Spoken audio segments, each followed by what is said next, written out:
This is Mark from My Keys to Music. Thanks for joining me on this first ever live session. Hopefully, we'll get some people to show up and interact and leave some comments and things like that.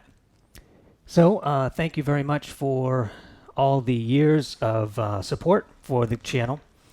Just a quick background history. I started the channel October 2017. Basically, my birthday was the first video I uploaded. I uploaded it essentially the day after my birthday. I think it was October 23rd, 2017. And maybe I had uploaded one video before that, you know, some performance or something, just random. Had the account for years, but just never really uploaded. And there's a few reasons why I created a channel. One of the reasons that I created the channel was because so many people were providing good demonstrations on this and that, whether it be a keyboard or some computer technology or what have you. But oftentimes they'd leave out the how.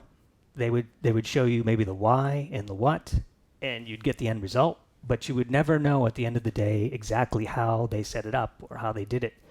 And that was extremely frustrating for me because it's really tough to get that information sometimes, especially if you're inspired by something.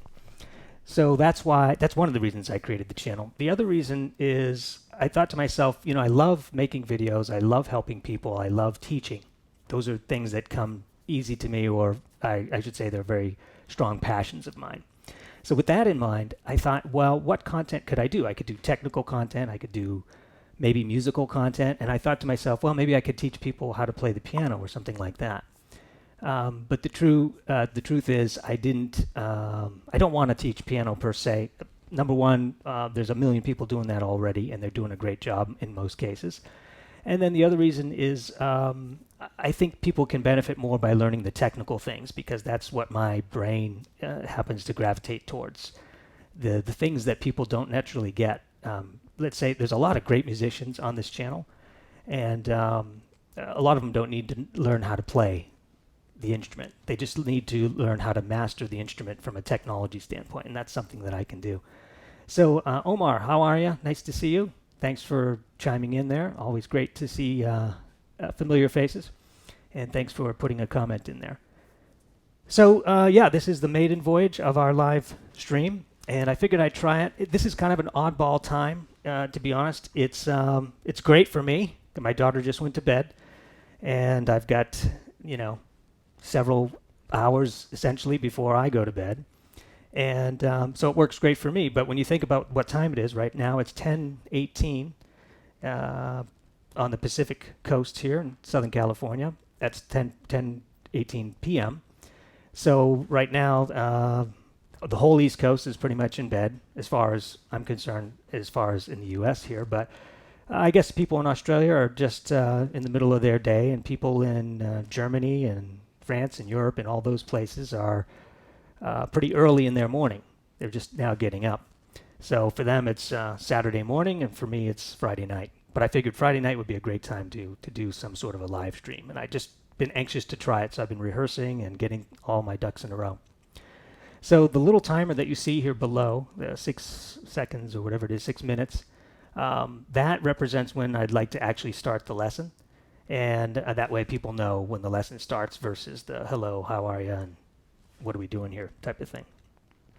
So today I've got an interesting lineup. I've got a combination of things happening. On the screen here you see in the foreground, that's the Boss RC-505, and I'll be explaining this a little bit more in a few minutes.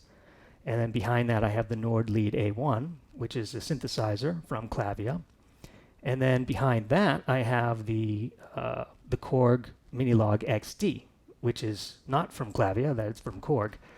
And although I won't be recording that, there's a neat little thing I'm going to show you with that in terms of sound in a few minutes. So that's sort of the setup, and then I'll be doing a live demonstration here of something really complicated. I guess I'm a glutton for punishment because I've picked some of the most difficult setups for my first live stream. I've got 4 cameras going on here. I've got 2 synthesizers, a Boss RC5 loop station, a Focusrite audio interface, a microphone, a backup microphone. So there's a lot that could go wrong here, but hopefully none of it will go wrong. All right, so anyway, and then, yes, I hope everyone is doing well out there. We're all here in California, we are definitely on lockdown, or what they call stay at home, or shelter in place is what they call it. And it's very interesting. I won't labor on this too much, but I went to the store today, and all the supplies are there, but everyone is distancing themselves. Everyone is wearing a mask, and everyone is literally trying to stay out of everyone's way in a polite way. But it's very non-human as far as that goes. It doesn't feel natural to do that. But it's something we're living with, and hopefully it'll eventually get back to normal, where we're people again and feeling happy and friendly and cheerful and all that. But luckily here in cyberspace on the internet, none of that really matters. We can be as cheerful as we've always been and all that stuff. So let's see, we've got 4 minutes left before the lesson starts. We've got, it looks like 3 people watching at the moment, which is kind of what I expected this late in the hour in the US. But surprisingly, when you look at the profile of the channel, more than 70% of the people that watch the channel are literally outside of the US. So that would include Europe and Australia and Asia and all those other places. So there's a great many people that are outside the US watching the channel, and that's because Nord really, Klaviyo I should say, is really an international brand, like many of the keyboard brands, but there are musicians all over the world, and when it comes to having things in common, music is one of those things all humans have in common. So I've always enjoyed doing something that any human can relate to, and it's not necessarily something that's specific to a culture or an age group for that matter. Anyway, the people that watch, oh yeah, Richard, it's pretty late for you. And then hello, David, how are you? So it's quite interesting, this whole thing, and but we're getting through it, and I think it's all going to work out in the end. So I'm debating on the format of these live formats. I'm thinking I want to do it regularly. There's something in me that has to get out, and I don't know what it is. It's probably just wanting to talk to the community and create the community. I've always wanted to have a community of like-minded people, and so this is really truly that. You've seen how many comments come in on the various videos. I think I'm up to 93 public videos now, most of them around Nord products, and it just sort of happened that way. The experts say if you want to create a community, you're going to start talking about the same thing. So luckily, I have a lot of passion with that. So it's been good. And hey, Fiddly Posh, how are you? I think just about everyone here, yeah, you guys are frequent commenters on the channel, so I thank you for that. Thanks for all the support. And if you're a student on the My Keys to Music school, I appreciate that a lot. Okay, yeah, and Omar, you're calling in from, or you're looking on from Egypt. Yeah, 7 a.m. Well, that's actually good. You're fresh. You're ready to take on this lesson. Piece of cake. No problem. Unless you're not an early morning person, then that's a problem. And I'm mostly an early morning person, but for the last several nights I've been going to bed very late, rehearsing for this and getting all this equipment ready. It's been a lot of fun. So of the people that are on here now watching, do any of you have the Nord Lead A1? If you do, just chime in and say you do. Or maybe you could just quickly state for the record what keyboard you do have. I assume it's a Nord keyboard, but it'd be nice to just comment stage 3, Electro 6, da-da-da, and maybe the number of keys that you have there too. That'd be good. So if you get a chance to do that, that would be nice, just so we know who we're talking to. It keeps reminding me of what's going on here. Let me just mute for a second. I'll grab some water. Okay, and hopefully you guys can hear me okay, because we're going to start here just in a few seconds here. Yes, and it's very late for Richard, so he might have to go to bed soon. Totally makes sense.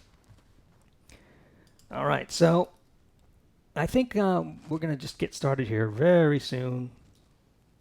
I also have the option here to show my computer, so if we ever have questions and things like that, we can put them on the screen here and that sort of thing. So what I'd like to do is we'll get started here. And this tutorial will be somewhere around 15-20 minutes, something like that. I mean, making no promises exactly. This is it's going to be basically a live impromptu recording.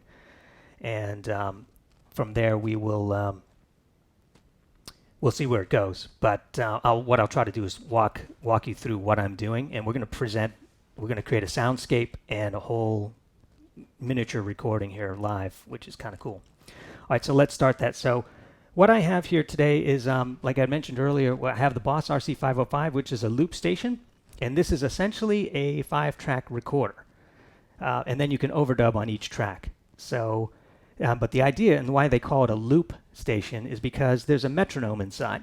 And the idea is that you want to play in time with this particular recorder so that it knows exactly when to loop. And you can choose the number of measures to loop. It could be a measure, it could be 4 measures, 16 measures, what have you. And it can be varied amongst the tracks. So one track could be looping 4 measures, another track could be looping 8 measures. It's quite awesome, actually. And it's a great music device for creativity, for composition. I guess the only disadvantage to a loop station is that it can get quite repetitive because essentially you're playing the same chords over and over again. But the people who have really mastered this, and I'm not necessarily one of those people, but the people who have mastered this can get it in such a way that you wouldn't even know that you're listening to a loop station. It just sounds like a complete song from beginning to end because they stop the tracks and move things around, and it's quite awesome. So that's the loop station. And then, of course, behind that I have the Nord Lead A1, and then behind that I have the Korg XT, Korg Minilog XT. So quickly how this is connected, I've got 2 inputs coming in. This comes from the Nord Lead A1, channel left and right, or channel 1 and 2 coming in. And again, as I always preach on the channel, has to be stereo. So make sure you have a stereo input there. The next thing we have is the outputs. These outputs will go into the Focusrite audio interface. And then the most important thing here to talk about is this MIDI out. So the MIDI out goes into the MIDI in on the Lead A1. And that's what gets these two talking to each other. That's what gets them syncing, if you will. Now the metronome that I mentioned on here can actually drive the built-in master clock on the Nord Lead A1, which is similar or the same as the Stage 3. The Stage 3 also has a master clock, and it can be driven from an external device, which you've seen. If you've seen any of my videos on that, I have a couple of videos on syncing the master clock, and they're quite old now. All right, so that's that. And while I've got this camera positioned here, I'm going to show you something else. This will be just an interesting aside, but I think you'll find it very fascinating. There's always the argument that an analog synth is much better than, let's say, a clone synth or a modeling synth like the Nord Lead A1 or the Stage 3 for that matter. And the argument is that an analog synth is warmer because it's a more natural sound. And I tend to agree with that. But I have this Minilog here which has a terrific sound in my opinion. And when you first turn this Minilog on and you put it to the first sound, this is what you hear.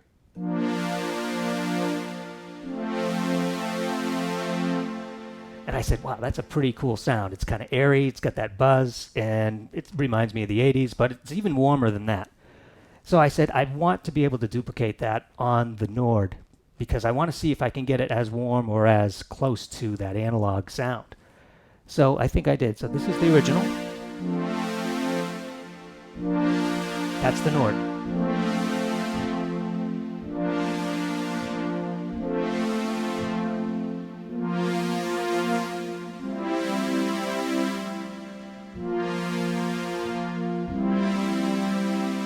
Is that cool or what? So that gets me excited. So that's that again. That is just an aside. It's not really part of the lesson. It's more of a just kind of a proof of concept type of thing. So I must have tweaked it maybe 15 minutes playing with the different layers and the different things that the A1 can do. All right. So I think now we're ready to actually jump over there and see what's going on. And by the way, if you like this content, if you think it's a good idea that we keep doing this sort of live, impromptu recording / stuff, non-video, but just live. If you like that sort of content, feel free to, say so, give a thumbs up, subscribe, and all that stuff. A lot of you guys I see here are actually already subscribed and great fans. So I'm going to change the camera over here to, what do we want? I think we want this camera here like that. Okay. So hopefully you guys can see that. This is now the Nord Lead A1. And technically speaking, this keyboard is not necessarily new. I mean, it's new for me, brand new, and I'm still learning it. But as far as keyboards go, this particular keyboard was released several years ago but it's still being sold today. And it's still relevant today. In fact, this one is the exact one from NAMM 2020 that was on display, and I happened to pick it up from someone who actually got it from the NAMM show, so that was pretty cool. So for me, it means a little bit more.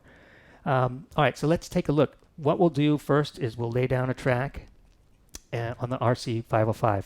Now, this sound, this is going to be my pad sound, obviously. You can hear that it definitely sounds like a pad. I'll hold the shift button and sync the master clock right up here. Hopefully you guys can see that. If you can't, let me know, but I think you can see that. Let me get my comment screen a little closer so I can see it. There we go. All right, perfect. All right, now that these are synced, if I hold the shift button and show master clock, it says 130.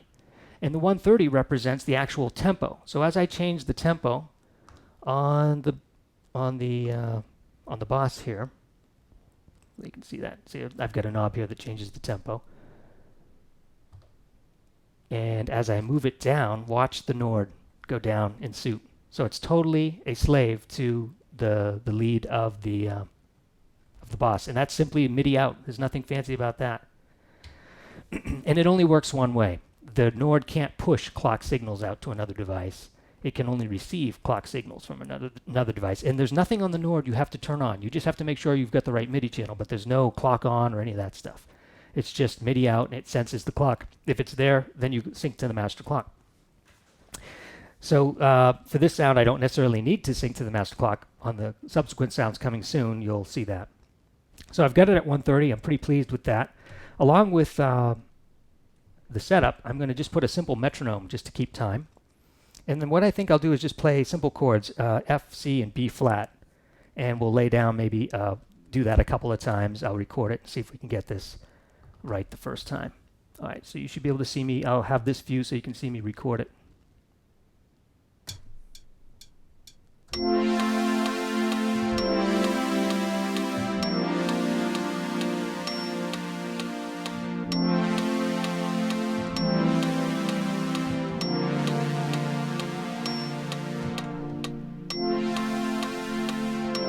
So now we're in the boss, and that's been totally recorded. And I can stop it, start it, I can change the speed and all that. Okay, so now that we've done that, we can actually go to the second track. In the second track, I'm going to change the sound here to B50. B50, okay.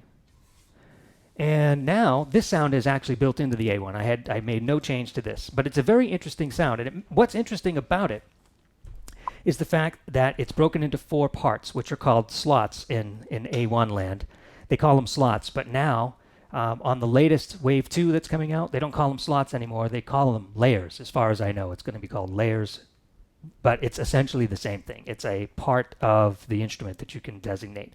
On the stage 3, for example, you have panels, panel A, panel B. So in a sense, that's very similar to what we're talking about here when we talk about slots. So all 4 slots are on right now, as you can see. I'm going to turn off everything except for slot A. And notice that it's already, this particular program is already synced to the master clock, and it has the arpeggiator turned on. So what that means is when I push this key, well, with the arpeggiator off, this is what the sound sounds like, just on slot A.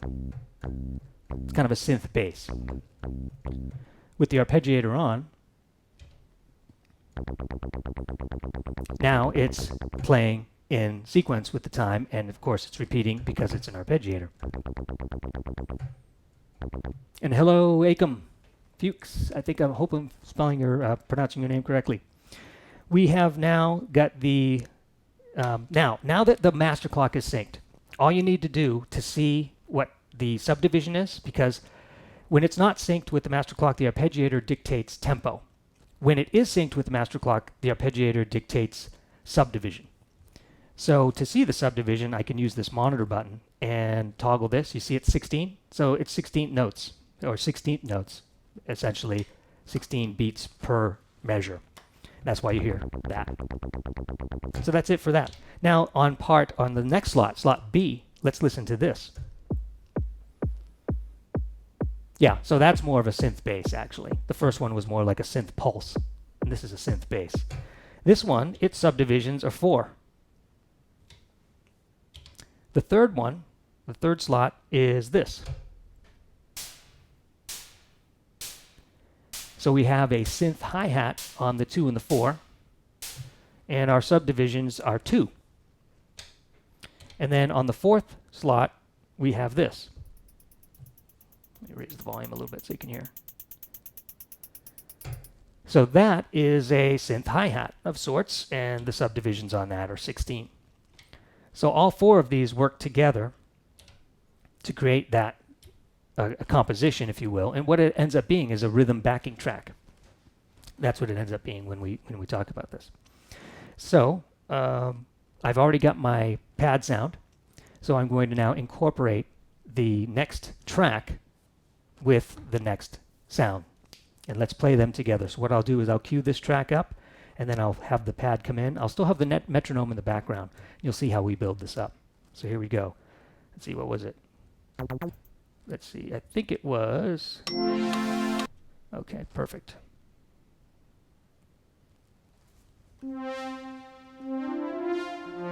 Yeah, I started on F, C, and B flat. Got to write those things down.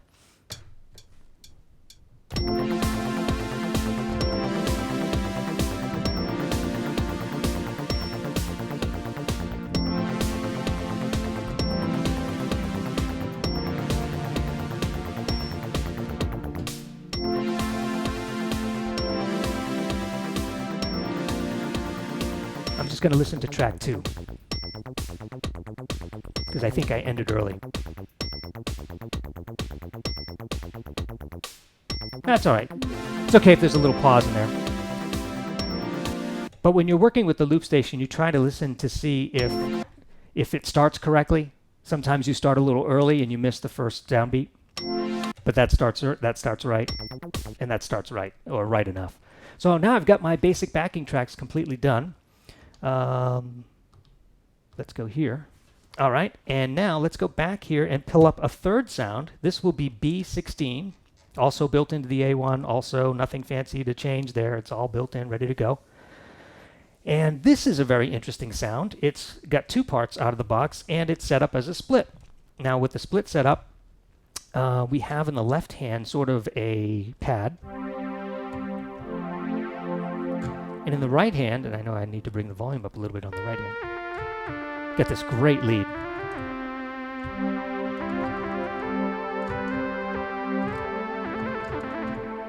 So what I'd like to do is use this. I want to actually record this. This is the one where most of the lesson is going to happen. And I'm going to show you how we can change the parameters of the synth to take advantage of all these cool things that we can do with the A1 in conjunction with this nice backing track that we've just created. So the first thing I want to do is the split right now on this synth is a little awkward. It's a little too much in the center.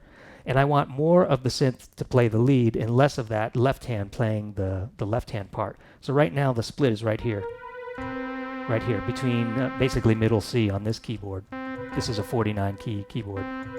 So I want that split somewhere a little bit more to the left. So with that, I'm going to go hold the shift button. Let me see it so you can see. There we go. Shift, and on the lead A1, it shows me C4 is the breakpoint. All you need to do is click that, and then you have essentially made the split. So you hold the shift, push the split, and then push the actual key. On the stage 3, that's a little different. You actually get to see the LED or the L, whatever it is, the OLED display. You can actually program it manually like that.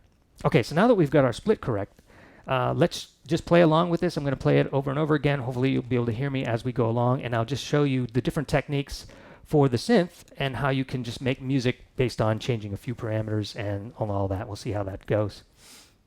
Okay, so here we go. Let's see. We'll just play this, and then why don't we throw in, well, I'll throw some drums in here in a second. Actually, I'll do it right now because the metronome is not really helping anybody at this point. Let's just do a fusion beat, and we'll start. We get a good backing track there. So out of the box, I can play just the sound the way it is. And we'll see where it goes.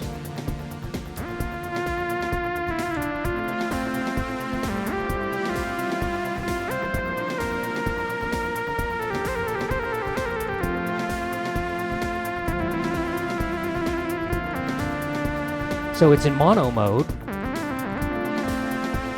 And what I do a lot in mono mode is I'll hold the high note and then I'll fluctuate like this. It's very effective.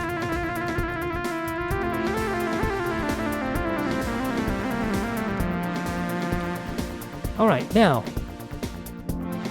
I can take the mono mode off and turn on the arpeggiator. Make sure that it's synced to the master clock and make sure the subdivision is 8. Well, it's 8 now. I want it to be 16. So I think that'll make more sense for this. And now I'll play, instead of in mono mode, I'll play it with the arpeggiator. And what I'll also do somewhere along the way is I will put the hold mode on, which is also available on the stage 3. It's called the KB hold on the stage 3. Here it's just called hold. So I'll enable that hold, and when I'm ready, I'll put the hold on. And then I'll do some other things while we play along. So with the arpeggiator, now I can hold a few notes and it will arpeggiate through those notes in a certain pattern. But it'll do it in time, and that's the key here with this whole lesson. Just like that. I'm just playing the chords. It's very effective. Now when I hold 2 notes, it changes the whole pattern. Just like that.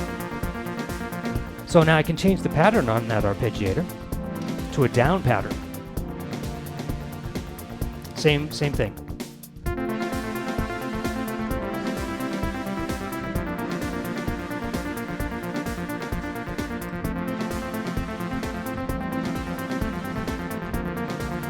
Now let's add some unison.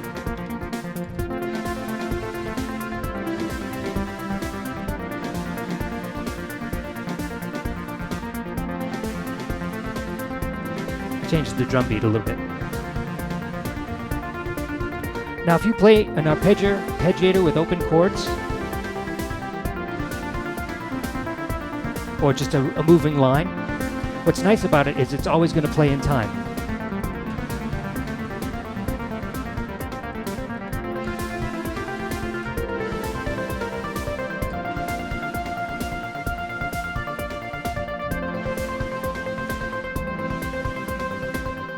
Okay, now what I'll do is I'll hold some notes like this, just like that. But this time, I'll add the frequency cutoff, and watch how effective this is.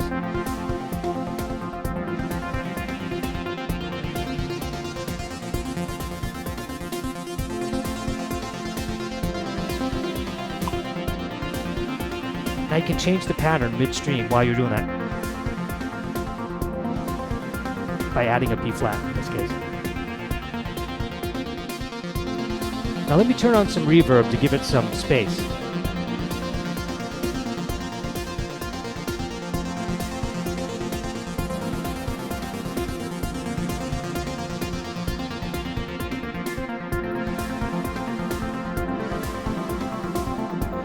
Now if I turn on the KB hold, or the hold, it's going to be held for me, whatever I last left. Just like that, I can just...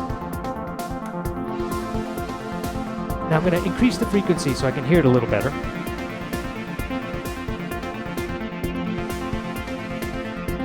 I'm going to turn off the digital delay. This time I'm going to play open chords up and down, and you'll hear how awesome the pattern break is.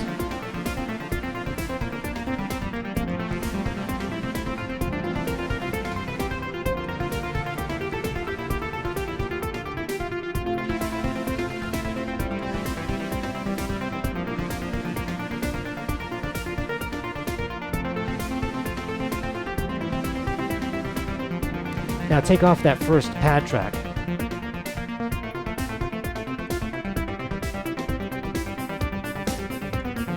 Change the drums up.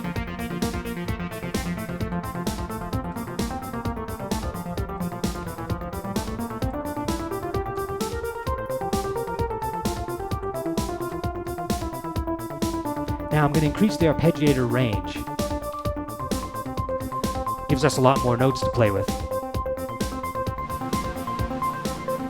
Then you can take off the rhythm track and just have the backing track. Take out the drums.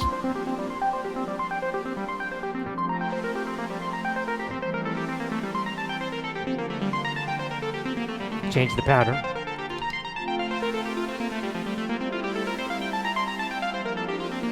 Add even more reverb. Take off that frequency. Lower the pads a little. Now if I change the subdivision to 32, totally changes everything.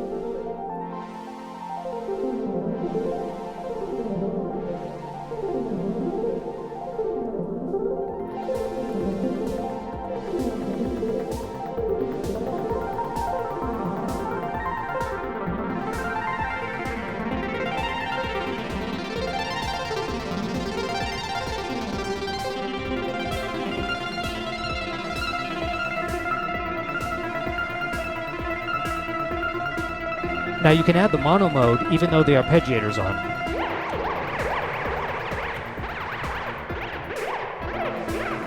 But I change the subdivisions maybe down to 8. And I'd reduce the range on the arpeggiator if you're going to do that. That way you get some glissando in there.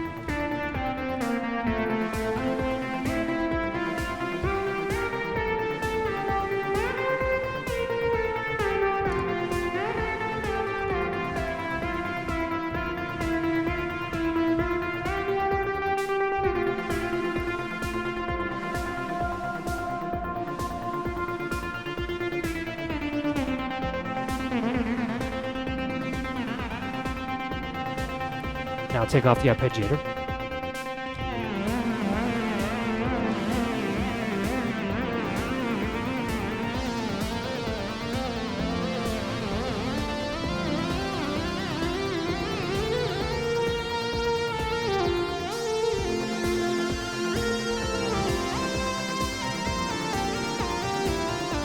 Another thing that's very effective is you can add a lot of glissando and just go from note to note, just one note to one note, and it really is effective. Watch, I'll go from C to C.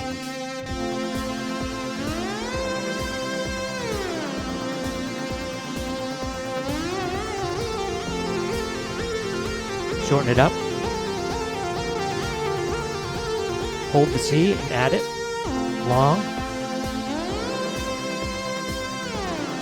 Shorten it.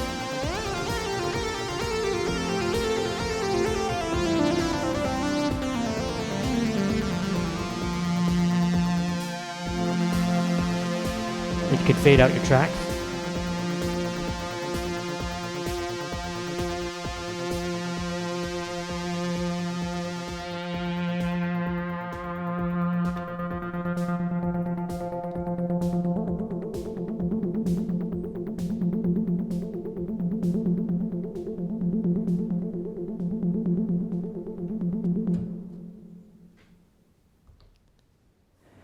And there it is. Pretty cool stuff. Really enjoy that sort of synthesis on the fly. The power of the arpeggiator is pretty awesome. Let me join you on the main camera here. Okay, well hopefully that was an interesting lesson for you and something totally different. Different for me, doing it live, that's crazy. So let's see, you have asked a question here, can you create user patterns? No, you cannot, not with the lead A1. You can definitely do that, sort of, with the Wave 2 that's coming up. Although I heard from one person that they have a Wave 2 and the pattern creation capability, the user capability, is not as detailed as they would hope. It does some neat things, but you still have to play within a sandbox. Thanks for the likes too, by the way. So what I thought we would do now, I'm not necessarily in a hurry to leave. Glad you like that. That's great. So what I think we should do is we can talk amongst ourselves and we can talk a little bit about any topic that you want. And what I'll do is when this live stream goes live, it will be the first part probably in the lesson part, and then the talking amongst ourselves. I don't necessarily need to keep that for all time, so I can delete that end of the video even though it's live right now. I can chop off the end if I want.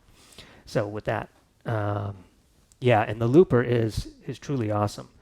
and that's about $500 US. So it's not terribly expensive for what you can do. And Richard, you asked, did you schedule or post this? Yes, I scheduled it for about 15 minutes ahead of the post. So I didn't give anybody really any warning for this, and I know I'm doing it at an oddball time for some of you. So no, I didn't pre-schedule it because I wasn't sure exactly what time I was going to be available to do it, and I wanted to, whatever I said I would commit to, that's what I did. So yeah, I scheduled it 15 minutes ahead or so. Yeah. How many oscillators can you have at the same time? You can have, well, okay, so here's where it gets tricky, and let's go take a look at the actual website, and I'll show you what I mean by tricky, because it's worthy of explaining. So let's go to the Nord website and join me there. And let's go look at this product. It's called the Nord Lead A1. Here it is.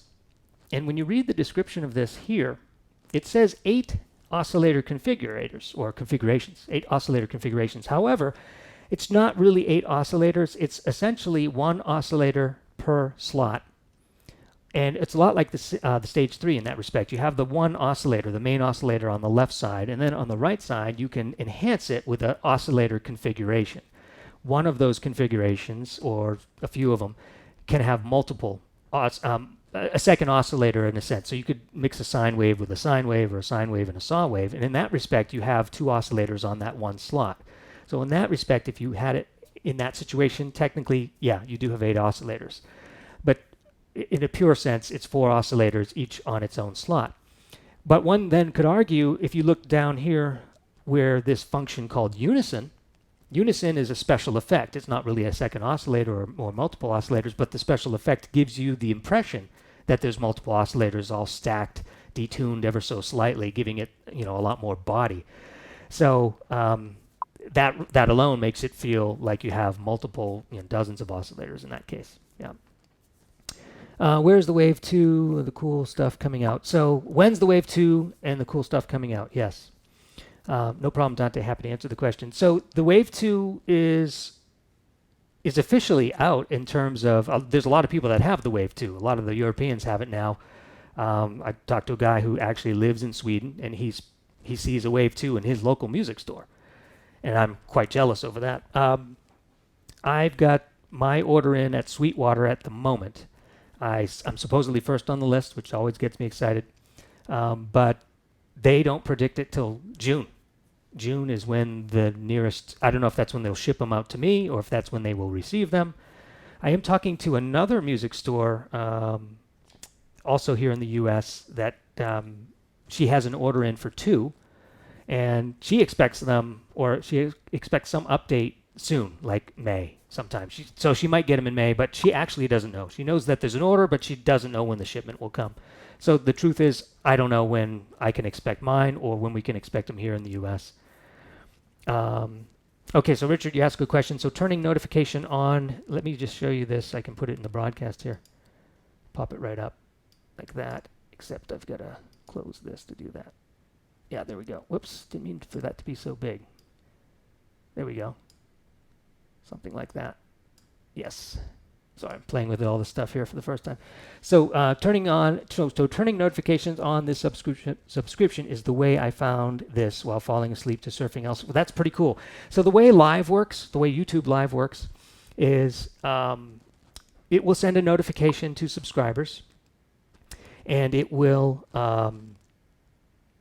also prominently display a live presenter at the bottom of your YouTube page. In other words, it really brings it to the surface to let you know, hey, one of your subscribers is going live. You ought to know about it because it doesn't happen all that often. So yeah, there's a lot of emphasis on that. So that's how that works with live. That's why going live every now and then is very cool, which is why I've been wanting to do it. Yeah, Omar, hopefully not that far. We'll wait. Yeah. So to be honest with you, the reason I bought a Lead A1 was, well, there's a couple reasons. One, I wanted to learn synthesis all that much more so that I could be more effective on, the stage 3, be more effective on the upcoming Wave 2. But the truth of the matter is I'm really anxiously awaiting the Wave 2 for sure. And the reason for that is because if we take a look at the Wave 2 and why it's so exciting, and what's really special about it is that it's sort of the A1 as far as synthesis goes. It's got the 4 layers. It's got an advantage though that the layers are adjustable through a slider rather than one single volume knob on the right, which you might have seen me move a couple times on that demonstration. So it's more versatile in terms of mixing the layers in terms of those sliders. But the most important thing, besides the fact that it's 61 keys waterfall, which I absolutely love, the 61 key waterfall, because that's what I have on the Electro 6, and it's such a great playability, is the fact that it plays samples. And the samples are just getting better and better all the time. You saw the Symphobia strings released not too long ago. Those are awesome sounding. But to be able to play samples along with a synth, as you guys know who own a Stage 3, you have that capability today. I guess the only difference really between the Stage 3 and the Wave 2, well, one of the big differences, on the Stage 3 you have 2 layers, so 2 layers of samples or synths, and you get to mix and match those. The Wave 4 you get 4. So it feels like you have a lot of capability there. Yeah, and you just asked what excites me about the Wave 2, and that's what excites me about the Wave 2, is the fact that it can play 4 samples and or have 4 synths happening at the same time. I also like the variants in the Arpeggiator, the patterns that you'll be able to do. I think that's pretty cool.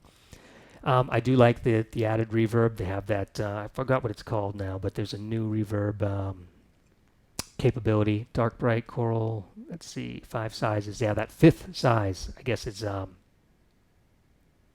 can't see it now. They don't put it here. They should. But there's a great new reverb that's very spacey. Let me show you a resource that you guys need to know about if you're thinking about comparing the Wave 2 and all of that. It's actually on my site. So if you go to my site in mykeystomusic.com, I've got a new link up here that some of you may not be aware of. It's called the Nord Keyboard Buyer's Guide. And if you click on that link, you'll be directed to a page I've dedicated for that. I do a little greeting here, but most importantly is this keyboard comparison chart, which is something I made from scratch. And what I'm doing here on this comparison chart, you probably can't see it, it's a little too small, but I'll blow it up just to give you an idea, is I compare keyboards, Nord Stage 3, all 3 sizes, with the Nord Electro 6 and the Nord Wave 2 in the lead A1 in very close detail. And I break it down into pieces and parts that are similar to the keyboard charts that you already have from Clavia, but I've organized it. I've organized it a little bit better. I've got it more detailed, and I compare keyboards that they don't compare today. They don't compare lead A1 with the Wave 2. They compare the Wave 2 with the original Wave. Well, that's not really that helpful, especially if this is your first synthesizer keyboard. So I'm perhaps going to do another live session where we do a whole buyer's guide and we answer questions like that. So Fiddly, let's see, you have a question here. I have a question about the percussion on the organ of the Stage 3 on Tarkus by Emerson, Lake and Palmer. The percussion is alone, almost marimba-like. Is there a way to beef up the percussion sound? Well, on the Stage 3, you do have percussion, and it is what it is. There's no actual way to beef up that percussion there. I suppose you could enhance it a bit with something on the synth engine, like a marimba light in the background. That might do the trick. I think I've heard that song a couple of times. But yeah, there's a lot of stuff. You hear a lot of B3 sounds that are very percussive or very aggressive in nature, and you wonder how they do that. And I don't know. I do know there's a percussion built in, but it does what it does. You can't necessarily enhance it or beef it up in the organ engine itself. But if you enhance it with that, you possibly can imitate those sounds a bit. So Omar asks, what headset am I using? This is the Bose Quiet Comfort 35, and I've been using this headset since day one. I tell you, this is the most durable and full-featured headset I've ever purchased, and it's really not a musician's headset. This is more of a consumer or prosumer headset. It's nothing really to do. It's not like you normally see Audio-Technica and some of these pro musician headsets that. But I wanted something that I could use to play my Nord, and I tell you, the Nords sound great through this, in my opinion. You have the noise canceling option on or off. And what's great is after I play my Nord keyboards, I head over and I can watch my iPad while I cook, or I can make my green smoothies, and the noise canceling helps with that. It's really fantastic. I have replaced this pad here already, and I actually have a video on another channel to show you how to do that. But and that's cheap, low cost. So I tell you, these things are absolutely bulletproof. in my opinion, and the battery is great. So I can't speak highly enough about these. But then again, I don't own a lot of headphones, so I really can't be the person to look at for what's the best headphone out there. But these have been great for me. So no problem with that. So let's see. We have, I don't know how many total. We've got total 7 people watching now at the moment. And so that's pretty good considering the time of day and considering there's really no advance notice. And considering that the topic was a lead A1, which I don't think as many people own. And most people don't even know what a Boss RC-505 loop station is. If you're just a regular, standard musician out there hanging out in the world, loop station is not necessarily the first thing that crosses your desk if you're a performing musician and things like that. You stay safe too, Omar. Yeah, no, things are going well here for that. So that's a resource, is this Nord comparison chart. Okay, so Richard also has a Quiet Comfort. Yeah, they are fantastic. Hopefully you like yours too. I'm sure you do. If I were to get another pair, it would be in black. I think they make these in black now, so that would be, I don't know, just a little slicker, I think. And then this microphone I normally don't use for videos, but because I'm moving around so much, I figured I would get this little headset mic. Hopefully it's doing the trick. I think it must be. And then, you're going to get one. Which you're going to get the Quiet Comfort. Oh, you get the Quiet Comfort 2. Yeah, the Quiet Comfort 35s. Yeah, okay, I think that'd be a good step up. Okay, now let's see. Is there anything else that you guys want to talk about while we're on together? I know some of you, it's late there, but for some of you, the day is just starting. So I'm an open book as far as that goes. I have no problem answering questions on the fly and whatever. So the loop station is $4.99, give or take. I actually have a link below in the description. It's an affiliate link. It really only pays me a tiny, tiny commission, which Amazon just lowered, by the way. If you buy it through a US, Amazon US. But it's basically $4.99 for that. Can I post the pad sound? Happy to, yeah, especially if you own a lead A1. I'll be happy to do that. Yeah, I'm currently got it set at D10, but I will export that and I'll post that on the feed there probably sometime tomorrow. In fact, I'll keep some notes here so that I can make sure I keep the promises I make. Okay, so we'll do a lead sound here. Okay, lead, pad sound. Good, yeah. Okay. Yeah, so we'll take care of that, Richard, no problem. All right, so what else can we talk about? So for those of you who own a Stage 3, does anyone own the Hammer Action Portable at this point? If you do, speak up. If you don't, that's fine too. I have a Hammer Action Portable, which you've seen all my demos on. I just recently bought the Nord Stage 3 Compact. And the reason I did that was because I like the waterfall keyboard better. And I've come to that determination after 3 years of using the Hammer Action and then using my Electro. And just my kind of playing, my style of playing is more synth and less piano per se. So the Stage 3 I bought used. I still paid a good hefty amount of money for it, but essentially it's going to be probably the new flagship for the channel in terms of that. The other reason I bought it, to be totally honest with you, is that the configuration of the Stage 3 changed. They actually changed the configuration. In fact, let me show you what I mean here. I have a comparison chart somewhere, but I guess I don't have it here now. But the knobs have changed on that. I'll go to this view here so you can see. Yeah, the knobs have changed on the Nord Stage 3 from the inception to what it is today. And I think they did that at the same time they added the Nord keyboard music stand attachment on the back. So the Compact never had the music stand attachment when it first came out, and that caused to ruffle quite a few feathers. Especially, I had several students that bought the Compact and only to find out later that the music stand can't be attached to it. So they were quite disappointed. So this new version of the Stage 3 Compact does come with the music stand, but they changed the configuration of the front panel, which is interesting. So they've added a knob in the synth area, and I figured, well, if I'm doing lessons on this, I really want people to see the exact knobs that they have. So I bought a Stage 3 so that we could do that. And I don't know, but at the end of the day, I'm probably going to trade in the HP for the Wave 2. So there it is. That's what the plan is. So in my arsenal, we'll have the Wave 2, the Stage 3, and those two together probably be a powerhouse. The A1 sort of on the side, and then the Korg Mini Log for good measure. Yeah.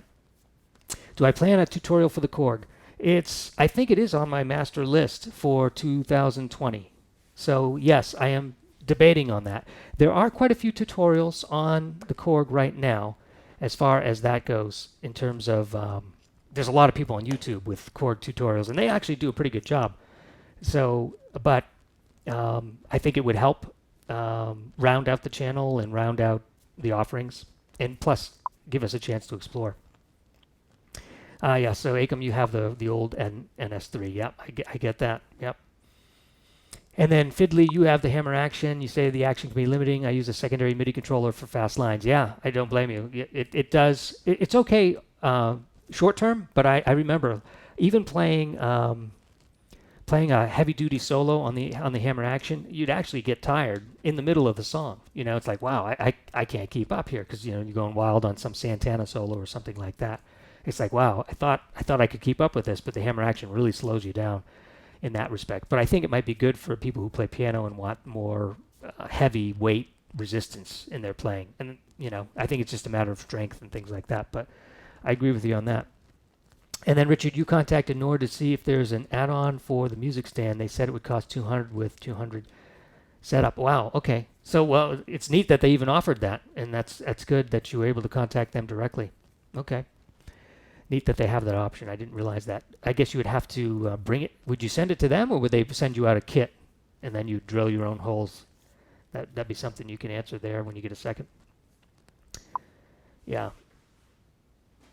Got it. Okay, yeah, so you guys are talking amongst yourself then, yeah. Okay, that's good.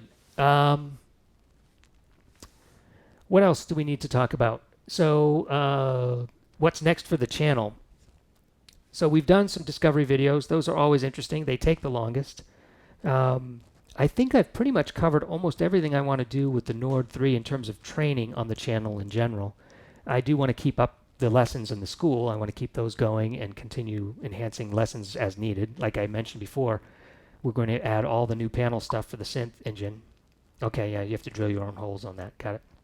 So I'll be in the course. I'll be completely recreating the entire synth section of the course, and it'll all be brand new stuff. And I'll use the latest compact to do that, just because I want to make it different and even better than what's on YouTube right now. And then the other thing I'm doing is I'm putting English subtitles in all the lessons, so that way people can search within the lesson. They can search for a keyword, and it'll go to that part of the video. So it's kind of cool. It's also good for the non-English as their first language learners. Those people like to have the subtitles on, and even if the subtitles are in English, they can comprehend things better when they see the words versus just the verbal. So we'll be adding that to all the courses, or at least the Stage 3 course in the beginning. So those are some of the things on my master plan. I want to do something with the Mellotron sounds. I think that would be good. The Mellotron is talked about quite a bit on YouTube, but not as it relates to Nord. So it would be neat to take 2 or 3 songs that are Mellotron based and put a video together on that and demonstrate that and how you can get those sounds going. I'm working with 1 to 2 sound creators in the Nord community right now. Both of them are on the Nord forums, Nord user forums. And I'm trying to get them to help me make some famous sounds so that we can take their hard work and then promote it on the channel and actually bring that to you guys so that you can have, just fun discovery video with whatever famous song that we pick. So I think that would be some other things I'm looking to do right now as well. And I'll just take it where it leads me, but there's new people all the time asking questions, and when they finally own a Nord keyboard and they come to the site, they're very excited because they feel like they've got several videos to help them along the way. And it's very rewarding to be able to help them. Yeah. Yeah. Okay, so Fiddly, you're a huge fan of the Discovery episodes. Greatest. Oh, well, thank you. It's quite a thing to say that the greatest on YouTube. Considering how much is on YouTube right now, there's a ton of demonstrations on Nord stuff on YouTube, and there are so many people that have been doing it for so long and are so established. What is it? Chris Montalano, I believe he does some pretty good demos. And he does those on the fly. I saw him at NAMM. I didn't get to meet him. He was actually too busy. He was always surrounded with people. And then I actually did meet the founder of Nord. I guess his last name is Nordelius, and that's where the Nord comes from. And he didn't know me, obviously. Well, I shouldn't say obviously, but he didn't know me at all, and there was really no time to talk to him. But what I did is I sort of tackled him, and I just kind of forced him to take a picture, in a sense. And we smiled, and he kind of put his arm around me, and that was that. But what was interesting is I did meet the tech support guy from Nord. His name is Pablo, and he works at American Sound and Music, I believe. And we did meet, and he did know me out of hand. He recognized me and said thanks for what you're doing, and very effective and helping the community. And he actually kiddingly said, you're taking my job away, because his job is tech support. And I don't know if there's less tech support or if I'm doing some of the tech support, because I do answer a lot of questions, and probably a lot of those questions would come to him one way or another, especially if you bought yours from a U.S. Retailer. So he kiddingly said that, but it was fun to meet those people. And there was a few people, well, actually one person in particular that came up and says, "Oh, I recognize you. You're, blah, blah, blah." And we met, and it was fun. We took some pictures. People always excited about that. And I saw a guy named Dr. Mix. I don't know if you guys have ever seen Dr. Mix. He's a really cool dude. I didn't actually meet him, but I saw him do a couple demonstrations, because he was doing demonstrations right next to the Nord booth at NAMM. And he's a great entertainer, great creator, great YouTuber, a really passionate guy, and was doing a good job. So I had a great time at NAMM this year, and I'll most likely go again next year. In fact, as long as I cover NAMM, at least in one of my videos, then you can be invited back. But I used to work at NAMM for 5 years, so I was an actual employee and put on a lot of those shows and things like that. So I know a lot of the ins and outs, but I hadn't really been there for years.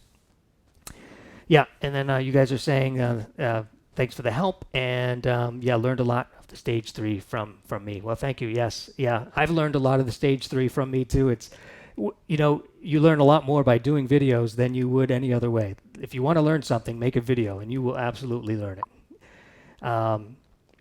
So, yeah, the stage 3, and I'll tell you what, if you do some of these techniques that I was doing with the stage 3, the synth sounds great. Add piano to that, takes it to a whole nother level. That piano is just so amazing.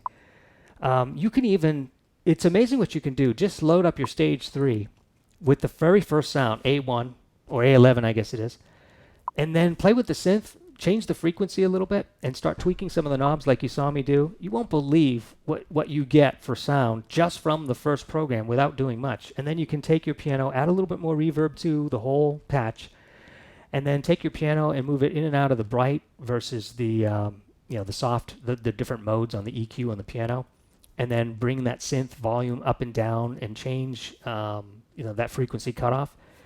And you will be surprised just how much you can do with just that one first sound. It's just you really could get lost for an hour just on that first sound without even changing it.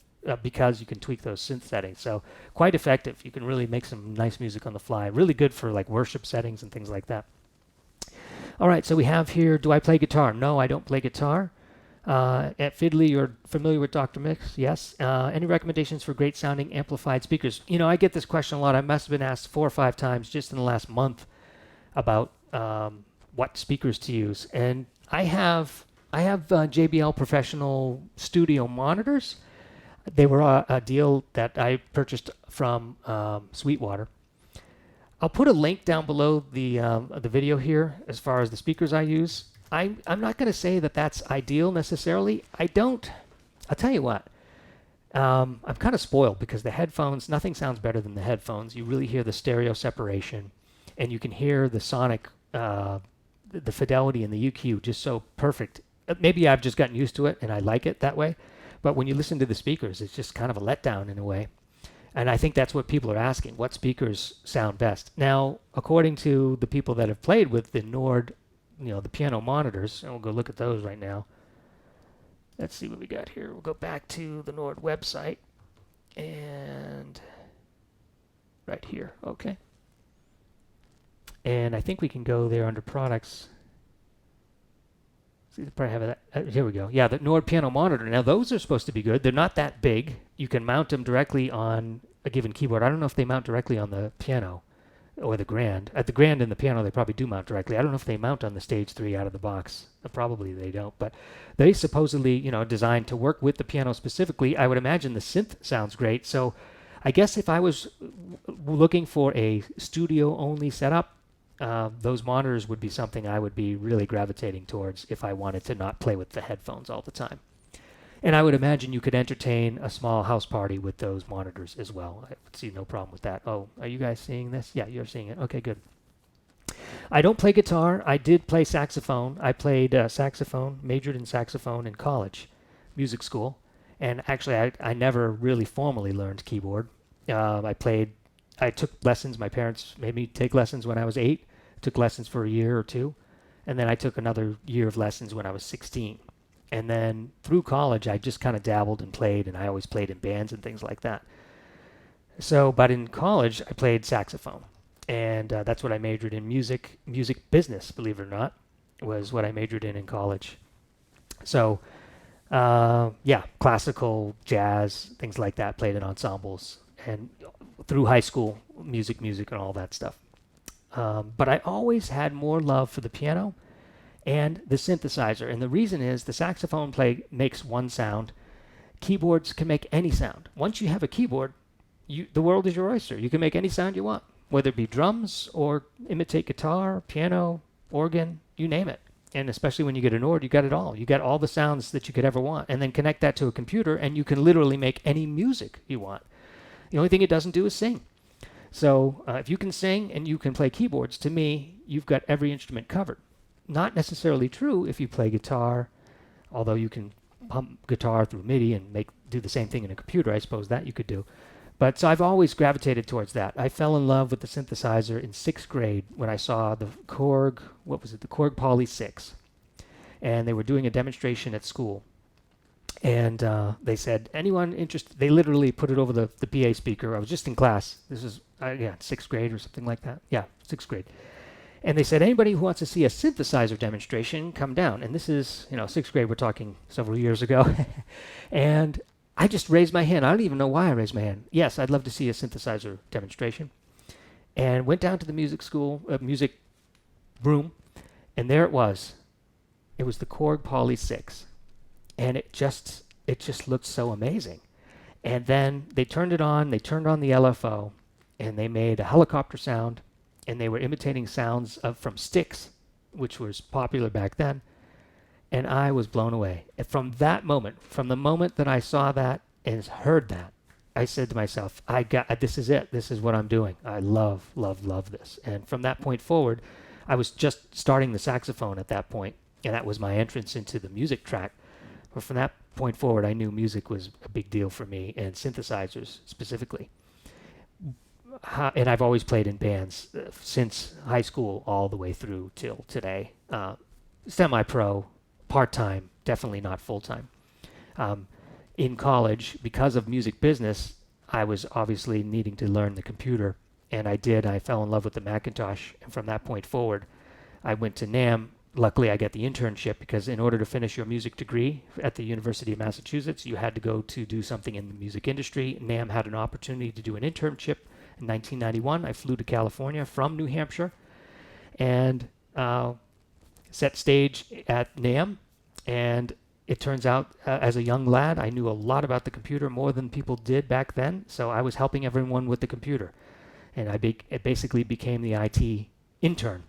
Well, they loved that so much they hired me, and then I worked in membership at NAMM and was on the phone with all these music retailers and manufacturers all over the country, helping them through their membership process, answering any questions I could, went to all the NAMM shows, and really got to know the industry and just got to know all the people for the most part, and then started teaching computers at night.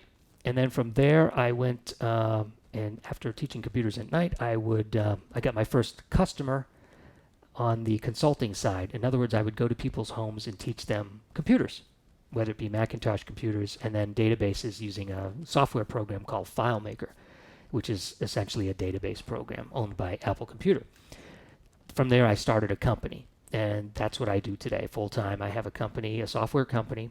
It's called Productive Computing, productivecomputing.com, and from there, we have a staff of 16 to 18 people now full-time. and that's what we do. We build systems for people all over the world, but mostly in the US, and it's FileMaker database systems, and help organize businesses and create custom processes. And in fact, today was an interesting day.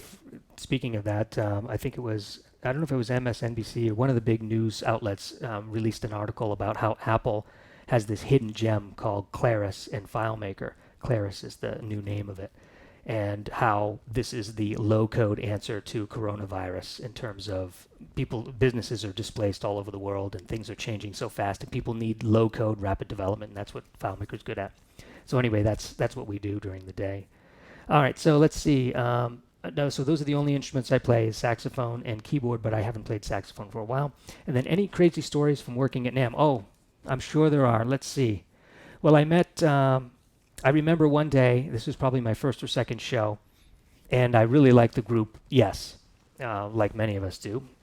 Prog rock was something I grew up with, and love Yes, Genesis, and Rush. Those are the big three for me. And I was just walking around. I was going from one hall to another, and then I saw John Anderson from Yes, surrounded by a small entourage. And I'm thinking, I was starting to follow him. I said, I think that's John Anderson. So I went up to him and I tapped him on the shoulder and tried to be as polite. I'm sure he gets this all the time. Hi, John Anderson. Hi, John. I'm Marc. I work at NAMM. I'm a staff member. If there's anything I could do to help, let me know. It's kind of a silly thing to say. And he says, oh, good. He was looking at the Neumann mics. And he pointed to the Neumann mics, and he was telling his entourage, now, these are good mics. These are the best mics. And he was pointing at that, and he was walking around, basically shopping. And this was probably back in 1994, 95, John Anderson. I think he just recently released a video, and it's a pretty cool video of him doing an original song and things like that. So if you like Yes, that was a great story. On the last NAMM show, I saw Leland Sklar walk by. He's a bass player, plays with Phil Collins and a lot of great bands. I saw him walk by. I didn't talk to him or anything, but I did see him walk by. I was demonstrating another story. I was looking at a demonstration at the Roland booth, and then I went and played one of those, I guess it was a keytar. I was looking at the keytar. No, I was looking at the saxophone, the electronic saxophones that can, you've seen them. And right by me walked, who was it? Famous bass player. I guess he's not that famous because I forgot him. No, it's the guy who's great. He's a great community leader, content creator. Victor Wooten. Victor Wooten walked by. It was just there. I was just, okay, there's Victor Wooten. Just one of the guys. I think I've seen Stevie Wonder perform there once or twice, and I'm sure there's other famous people that I've come across, and probably a lot of famous people that I didn't know were famous simply because I didn't follow their band or what have you. But it was a very busy show this year, and it'll be interesting to see if it's that busy next year, things like that.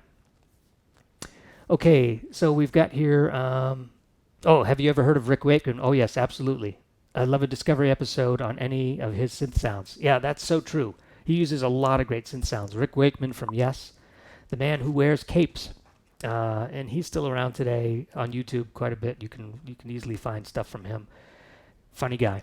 Yeah, that's a good idea. Rick Wakeman and his sounds, and then Tony Banks and his sounds from Genesis. That would be another great Discovery video talking about how they get their sounds, and just to imitate even a couple of songs from those would be terrific. I think. Agree with that. Yeah, Styx Saga. What about sounds from their old songs in your how-to? So like the Discovery series, and anything with Styx. Yeah, I've gotten definitely a few requests of that. Got one person really begging me to learn some of the organ sounds from Styx. They also have some pretty good B3 sounds too. Aerophones, I think. Omar, you must be talking about something we were talking about earlier with the other group that he plays with, or something else. I'm not sure what Aerophones is. That's the first time I heard of that. Or maybe it isn't. Let me just see. Aerophones. Let me go. Oh, yeah, that's exactly what it is. It's an aerophone. Yeah, that's what it's called. That's funny. I was playing something I didn't even know what it was called. I knew it was from Roland. Got it. Okay, perfect. Thanks for clarifying that. You are right. All right. So I don't know if you guys saw this too. if you go back to nordkeyboards.com, they now have some Wave 2 demonstration sounds, which just came out recently. Those are fairly new in the pipeline, so you can listen to those. They're pretty cool. So why Nord? Why not Roland, Yamaha, and Korg? Great question. I have been, for the longest time, a Roland guy. And let me post that question here, because I just want to see if I can do that. There we go, yeah. And we'll do that. And then we'll do this one more time. Okay, there we go. So yeah, I love Roland, and I love Korg too. But I'll tell you why I picked Nord and why I'm choosing Nord now. I started with the Electro 3, but I saw my first Nord was the original Nord, and a person, the son of the bandmate, was playing a Nord at some point. Maybe he was playing in the same band that his dad plays in. The dad, his name is Samisi. He's the band leader of the band I play in. His son brought a Nord to one of the gigs, and he played the Rhodes sound. And I couldn't believe it. Now, this is probably 10 years ago. I couldn't believe what I was hearing. It was like, it felt and sounded just like a Rhodes. So I was very curious. And that original Nord, I don't believe had piano. There was no piano. It was just the Rhodes and the electromechanical instruments. So I said to myself, gosh, I like this, but I don't necessarily want to change brands, because I was all Roland at that point. I had a Roland D50, which was awesome. And then I had a lot of Roland modules, the U220, and I think I had one other module. And I had all three of those connected. And so Roland was my world. And I love the pianos on Roland because they really cut through in a gig, at least the pianos that I had on those sounds. Not necessarily from the D50, but the U220 had a piano that just cut right through. It was the best piano for live performance. But then I realized that the Electro 3 had piano. I said, wow, and it sounds great. So I said, even if I never use this on a gig, I just love it at home. But it turns out that I did that. And I think there was some things I missed on the Nord that the Roland had that the Nord didn't. The Roland had great steel drum imitation sounds. The Nord had no steel drum sounds. And to this day, they don't really have steel drums at all, which is why I made that episode where we create the steel drums. So then I said, okay, well, the Electro 3, the Electro 5 looks good. It has digital delay. I really wanted a digital delay, so I got the Electro 5. Boom, done. And that became, I still had Roland and the Nord combined. And then eventually I just went all Nord when I wanted to simplify the gig. And most recently, I got rid of my last Roland, didn't get rid of it. I stopped using my last Roland sound module the moment I could imitate steel drums on the Nord keyboard, and that was it. So now my whole world is Nord for live performance. And then, of course, for the channel, it makes sense to be Nord. You want to focus on the same brand. So I like the sounds. I like the features, the functionality. I like tweaking on the fly. That's why I did this live session. So, and there's a lot of keyboard brands that can tweak on the fly nowadays, but that's why I did that. As far as I had a Korg Triton, and that was good, although I found there was a lot of menu diving and things with that. And back in the day, I had a Korg Poly 800, and I had an SH-101 from Roland back in the day too, and just all great synths. Many, many synths. I should probably post all the synths I've owned just for curiosity's sake. Yeah, but Nord right now for me, it's a real popular keyboard. It's used all over the world by pro musicians. It's beloved by most everyone. Not everyone loves Nord, but most people do. And it's resonating with people, so I'm definitely going to stick with the brand for a while, but I do love this little Korg behind me. All right, so that answers that. Hopefully, Wakeman's making a brand new album coming out in June, The Red Planet. Wow, great, June. That'll be awesome. That'll be something to look at, and we'll see what he's using for keyboards. I think he's a Kronos guy. He loves his Kronos. So that's good. Yeah, so Acom, me too. And then Fabio. Hey, Fabio. Nice to see you. Greetings from Italy. Yes, I learned the synth section in the Nord Stage 3 thanks to you, and dedicated to the videos. Thank you. Yeah, absolutely. You're welcome. It's been fun. Yeah, a lot of people have learned the synth from me. And yeah, it turned into like 6 videos or something like that.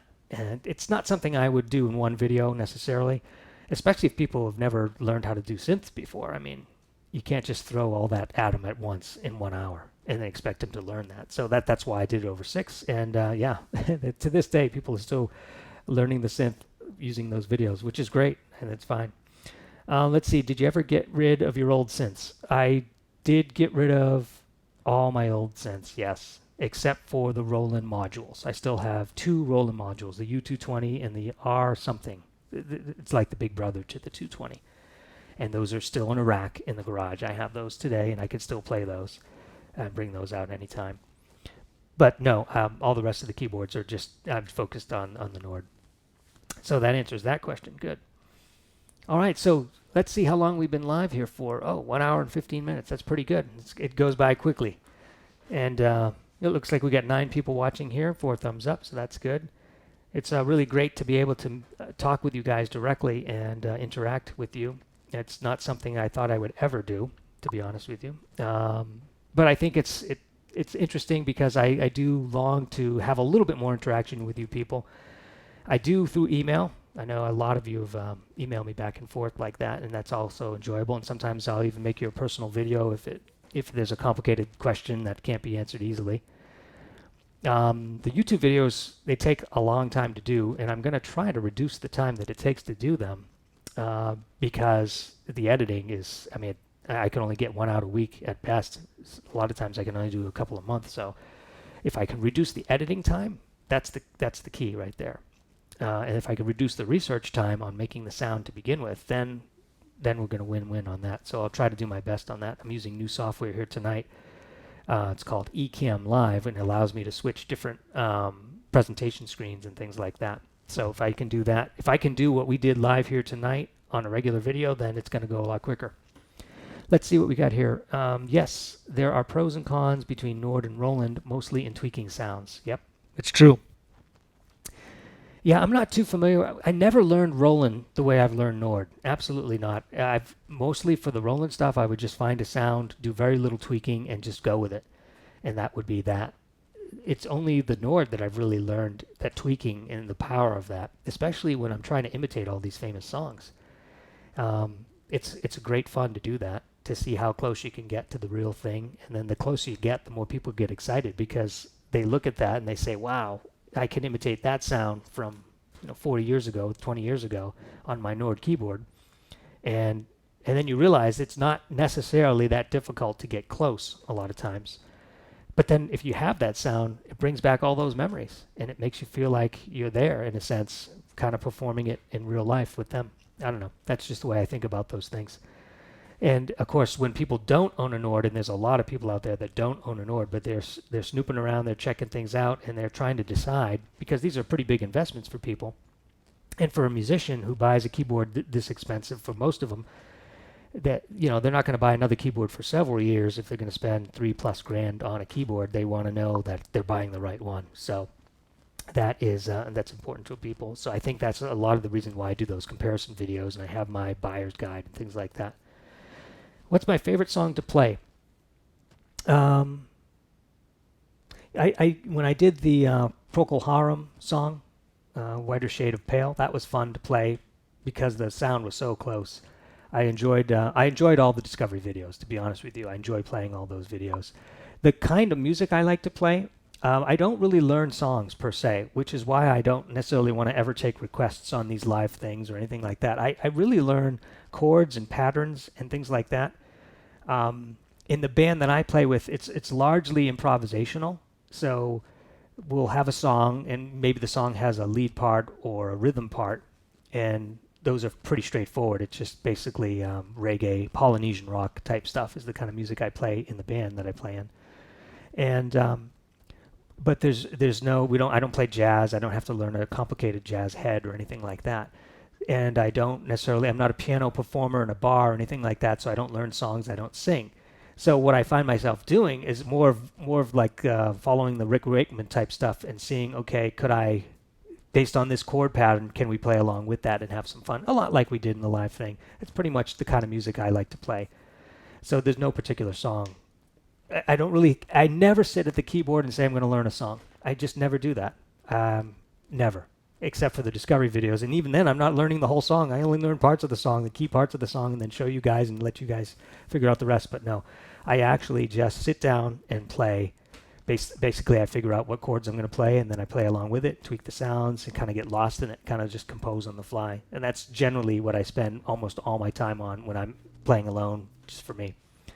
So not no one particular song, but great question. The Kronos is something else in menu diving and customization, I can tell you that. Yeah, absolutely. And I'm talking to another creator. His name is Derek, and he just did a stage 3 walkthrough, about an hour long. His video came out a few days ago, 4 days ago. And let's go find him here out in the world here. And I just want to, the reason I'm telling you this is, I think it's this YouTube Kronos.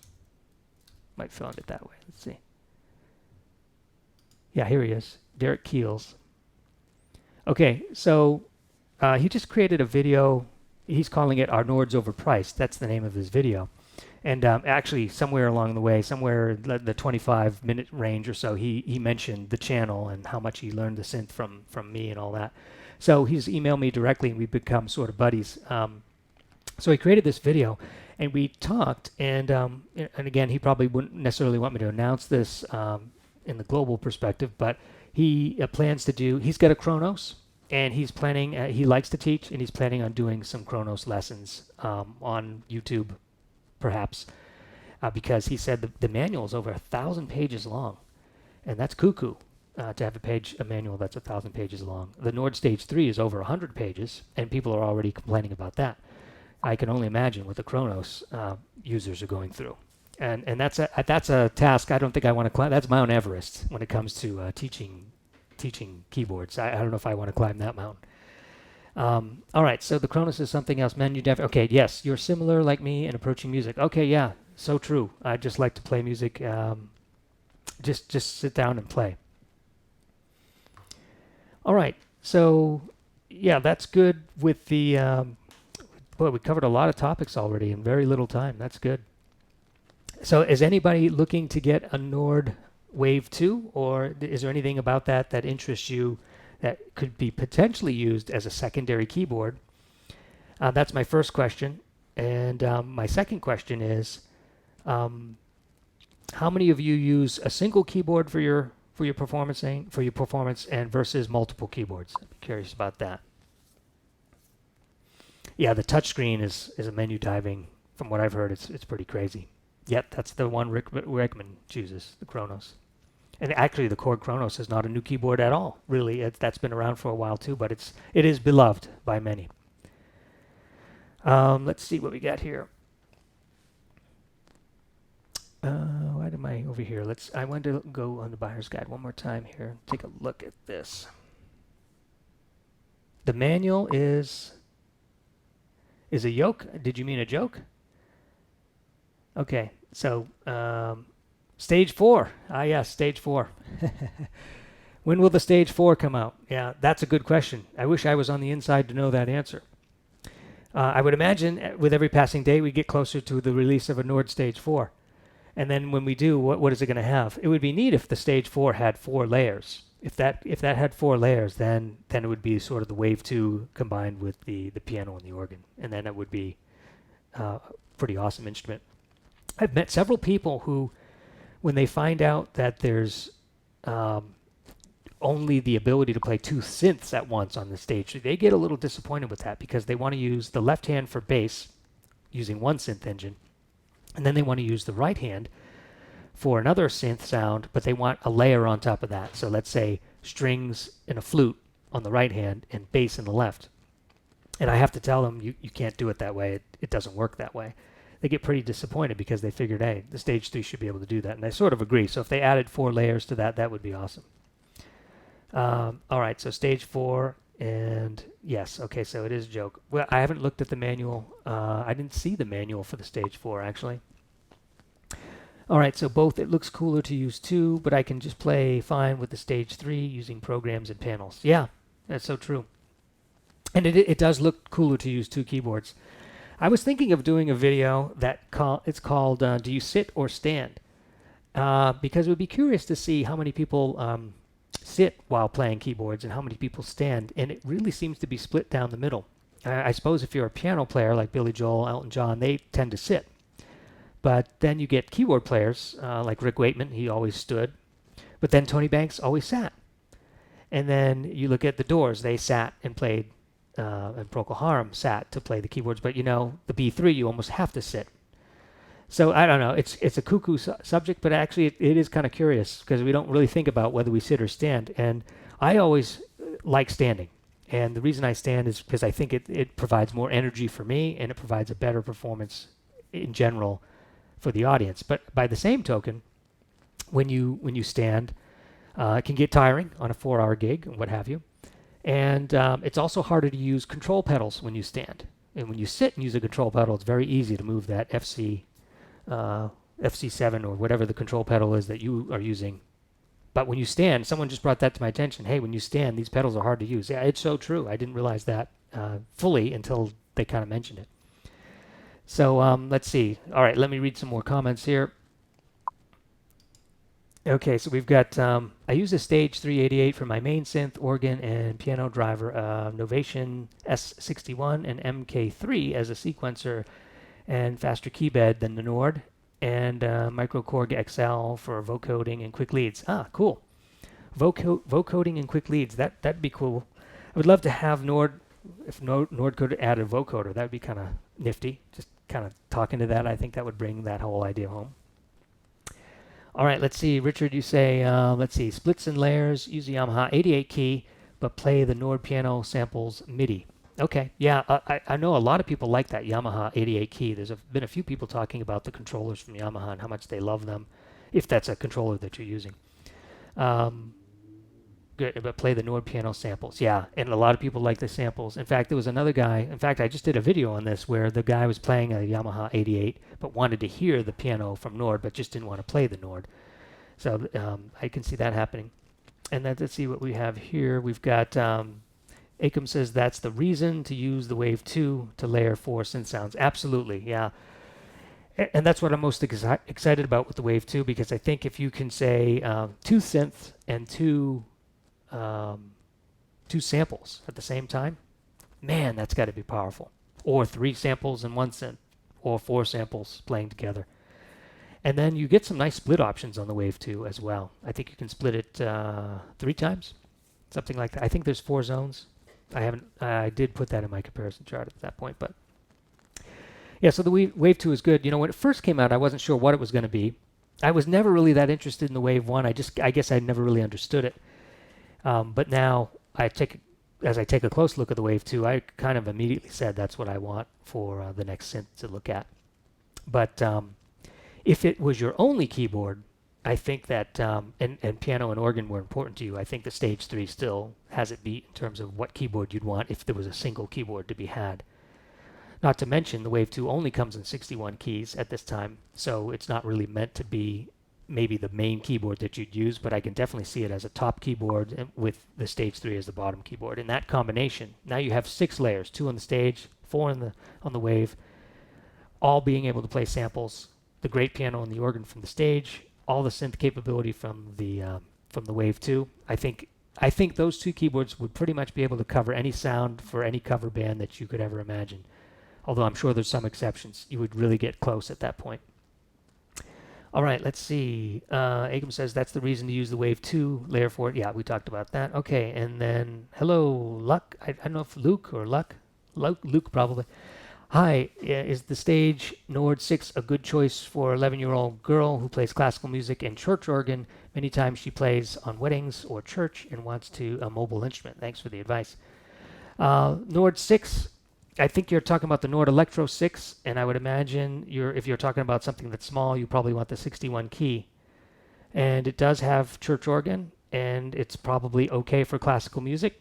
And if she's 11 years old, which my daughter is 12, so I would say that would be more than adequate for a keyboard, for a starter keyboard. You'd have all the sounds in the world. The only thing that the Electro 6 isn't at that size is it's not fully weighted. So in that sense, it's not necessarily going to imitate a piano in its perfect sense. But I think it'll get the job done for sure. And it's fairly mobile, and it sounds great. So I think that's an instrument that would last her for ages, really. And I mean, there are people today, professional musicians, who are buying an Electro 6 for the first time and using it as their main keyboard. So by all means, this is a perfect choice there. All right, yes, 4 zones, and then it says yes, the combination of the Wave 2 and then the external keyboard managing. So the Stage 3 and the Wave 2, yeah. So you're agreeing with what I'm saying about the Stage 3 with the Wave 2 combined, I think would be the ultimate keyboard rig. Fiddly, you say, let's see, I'll add this to the... I think The Entertainer by Billy Joel would be a cool Discovery Episode 2, maybe Pressure 2, a whole Joel-a-thon. Yeah, I would love to do... first of all, I love Billy Joel, number one. Saw him live in San Diego when he came to San Diego, whenever that was. And I was lucky enough to see Billy Joel and Elton John also in San Diego back when I was working at NAMM. This might have been 93, 94, when Billy Joel and Elton John were playing together. What a concert. What a special thing to see those two. And there was a point in the concert, which you don't see on any YouTube video that I've seen, where the two of them are soloing back and forth, competing. And those guys were going crazy. And in my personal opinion, I think that Billy Joel had a slight edge over Elton John in terms of his overall soloing capability when they were both jamming out. Just a slight edge over Elton John. They both have their own style, but I think I was listening and enjoying it, and and I hate to play favorites because I love both those guys. But yeah, Billy Joel would be a good thing. Although, Billy Joel is primarily piano, but when you think about Billy Joel, he used a lot of electric piano back in the day. And yes, back in the mid-'80s or the late '80s, he used a lot of synthesizers. So it would be cool to maybe explore that. And plus, it's extremely popular. Billy Joel is extremely popular. A little secret to tell you, I did one stream test on a thing called Twitch, which is a gamer streaming network. And I was on there for an hour just playing, just getting used to going live and just being out there. Obviously, these are all gamers. A lot of people are gamers. There are not very many musicians on the network called Twitch. A lot of you may never even heard of it, or you have if you have kids. And the first thing, the one comment that came through was, "Can you play a song from Billy Joel?"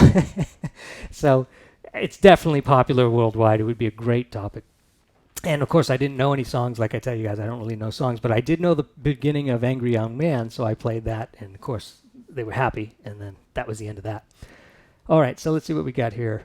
So that would be a good subject. Let's see what we got. A new comment here. Richard agrees. And then this is from Herman. The 2-inch, or Herman David, so I don't know if that's your last name or your first name, or your first name or your last name. No offense in any way. The 2 instruments, the Wave and the Stage 3 would be perfect. I agree. If anything else is needed, you can sample any tone that may be lacking. Absolutely. And if you guys haven't already checked it out, I have that free course, the Nord Sample Editor. That's out now. I'll show you what that looks like. It's down here. It's completely free. It's called Master the Sample Editor. And I'll just show you what it looks like. We've got all kinds of course information in here. And let me just pause me here for a second. And we go into this sample workshop. In this lesson, we talk... And I take you through the whole journey of how to create a sample.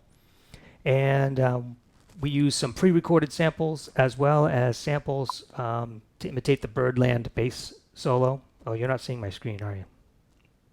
Okay, there we go. This is in the course you're looking at for the sample editor. And I've got different topics here. Some of you might have already taken this or are in the middle of it now. But I go through how to create samples, completely free. And I think if you take this, it's about a 1-hour course, a little bit more. You will have this totally wired in. And there's a couple of videos already on YouTube for this. But just go ahead and jump in this course and take it. If you ever want to learn how to make samples, it's good. There's an ending part here where we actually take the Pink Floyd song Time, and I show you how to imitate that whole beginning part. One is a recorded thing. They're both recordings and they're both samples. It's 2 samples working together. You have the clocks and the chimes at the beginning of the song from Pink Floyd, and then in the middle you have this tick-tock pulsing going on throughout the whole beginning part of that song, if you've ever heard the song Time from Pink Floyd. And I show you how to imitate the clocks, and then we segue right into the pulse. And then the pulse is another sample that you play in time right next to it. One's a C and one's a D key, I think it is. So it's a really good practical example of how samples can really broaden your capabilities on the Nord and you as a performer and stuff. So yeah, samples, it's sort of the unspoken thing, but there's a lot of capability there. And especially when you consider what you can do with samples is you can assign them to multiple keys. So you could have a sample of an organ over here and a sample of a, let's say, a marimba, and you can make your own sample and then make your own split independent of the splits of any other Nord keyboard. You just make your own split and you say, okay, from here on up, we're going to play this sound, and from here on down, we're going to play that sound. So it does, I mean, it's more work, and it's not as easy as just hitting the split button on your keyboard, but it does come in a pinch. And I'm thinking possibly a good song for that would be like the Africa song from Toto would be a good example where we would show how you use samples in conjunction with the synth and get all this, because that's a hard song to imitate because there's so many different sounds going on. It's a hard song to play too. So it's a very challenging discovery video to do, but a few people have asked for it, and the Kronos does it really well. But I think people would love to see how that's done on the Nord. And most recently, I think the Nord user forums came out with the Africa samples ready to go. And in fact, I'm talking to the guy that created those, and maybe we can work together, and he can help us bring some more of this stuff to the community. All right, see what we got next here. Okay. And Herman is middle name. Okay. Well, okay. I don't know if, I guess Herman is your middle name, so I won't call you Herman, but I'll just say Herman David, and we'll get it from there. Let's see, Fiddly, you say, I just say a user forum post on Africa. It's near top. Yep, it's true. Yeah, there is actually. And let me show you guys the Nord user forums. If you don't already know about them, I'm sure you do. Here we go. Got a button for that. Okay, so here's the Nord user forums, and what you can do is you can log in and become a member for free, and I think you get more advanced search options perhaps, and you can then make posts and things like that and download files. But if you just do Nord Stage 3 Africa, I think you'll come right to a post. Well, somehow it went outside that. Let me log in. Well, let me see what I can do here. Maybe you can only search the forum when you're logged in, because it says guest search. You know, why don't I just say Africa? Yeah, it's bring me out to Google or some other search engine. Let's see. Let me log in real quick. I want to do that off camera.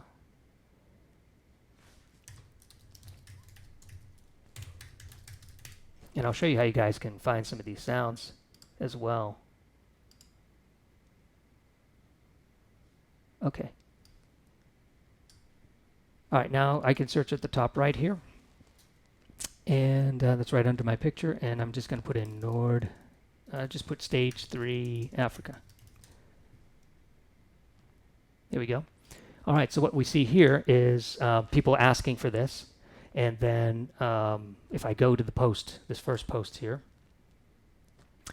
this person here, Want It Bad, is the guy that I'm working with potentially, and he's got this laid out. If you go to the top of this post, let's see, somewhere on here. No, that's something else. 4 programs. I think that is the post, but I'm not seeing the original post. Let me go to this one and go all the way to the top. It's probably on the wrong page. Oh yeah, here it is. Okay, so this is it. Maybe I'll put a link in the description here. Let me copy this and put it in my notes. There we go. So when you take a look at this, what he does is when they create the sound, to audition the sound, they make an MP3 so that you can hear it, and then you know what it is, if it's worth it. And so that's that part of it. Then as you look further down, you'll actually see the actual things you can download for the rest of it. Now, where is it? Let's see. Was that it? We got the MP3s all over the place here. Okay, here they are. This is a sample file right here. So if you read through this, it'll kind of walk you through it, and then you can construct it. But I think what would be a good video is I'll walk you through it and construct it so that you don't have to necessarily go it alone if you've never done this before.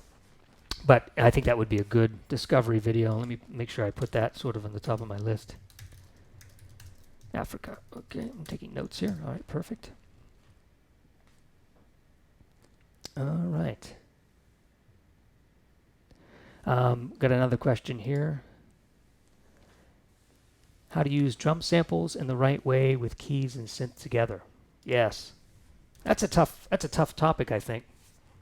The reason that's a tough topic is because, in my opinion, the Nord is not necessarily meant for drums or meant to work necessarily as a drum machine per se. But I think there was a video that I made where I auditioned let me go back to the computer view here real quick. And I think it was something like Nord samples library. Sample library. My keys. Might be able to find it that way. Yeah, here it is. This is the video you might want to take a look at. What they did is the creator of this SynthCloud is the name of the website, and Synthonia is the person who created the sound or the sounds for this pack, and it's called The Famous Synth, and it's for your stage 3.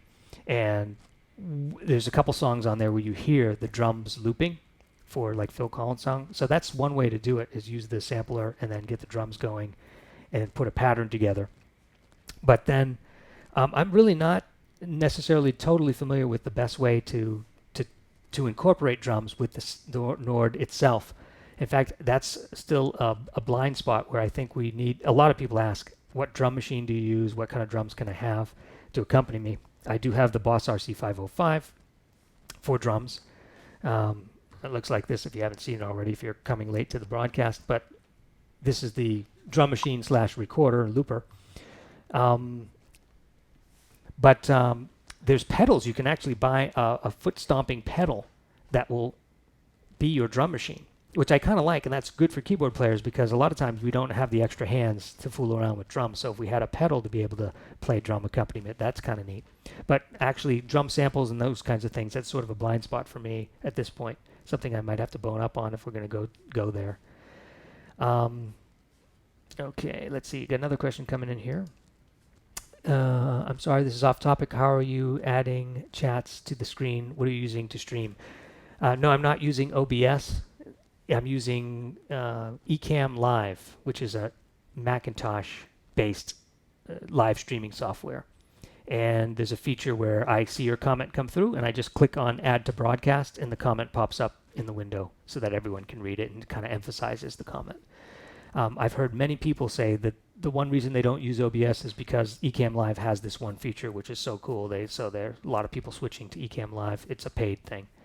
A little off topic, but curious nonetheless. I'm just as geeky as I am interested in music. So thanks for that question.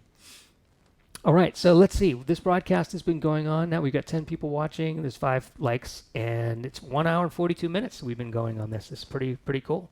Not feeling necessarily tired.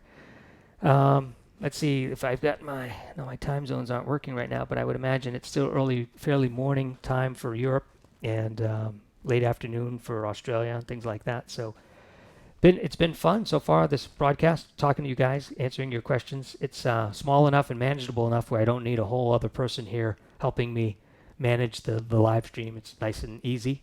So it's very community based. I like that. And I will leave it live on YouTube so you can refer to this, and I will put in the comments some of the things we talked about.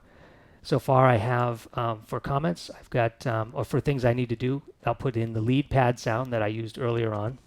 Just to remind you what it sounds like. It sounds just like this mini log here.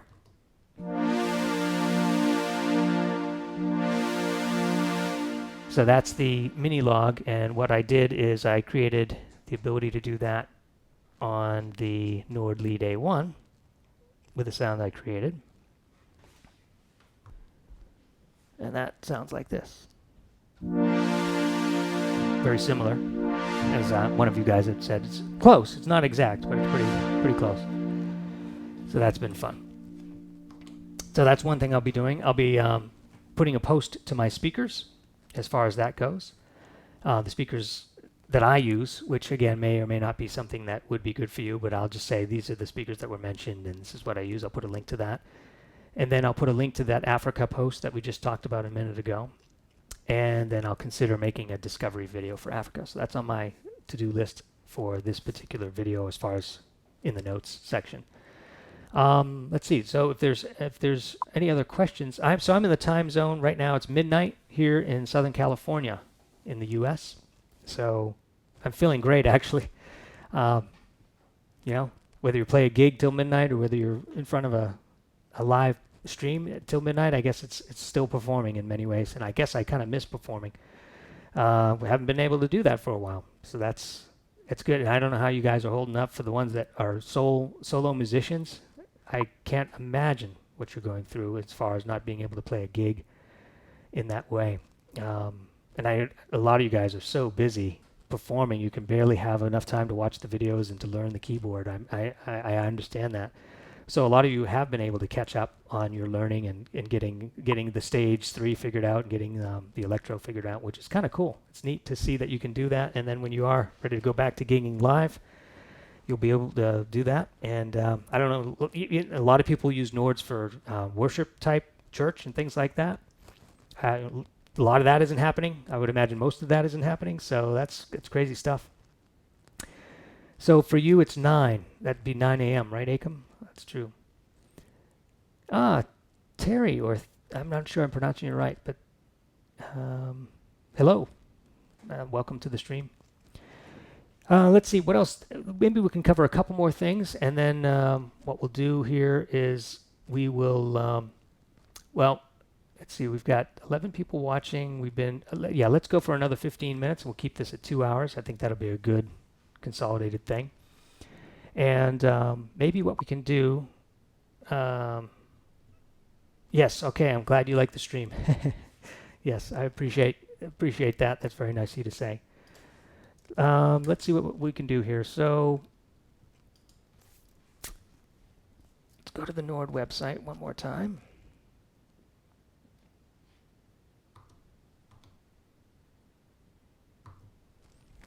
Okay. All right, so we get the Wave 2 coming out, and the other thing to note is that the sample editor, which just came out, is available now for all of these other keyboards, which it hadn't been, and there was an incompatibility. The sample editor 2 was not available. The sample editor 2 was the only thing we had, and that was not the best way to make samples. Now we've got a much easier way, so it's never been easier than today to learn how to make samples.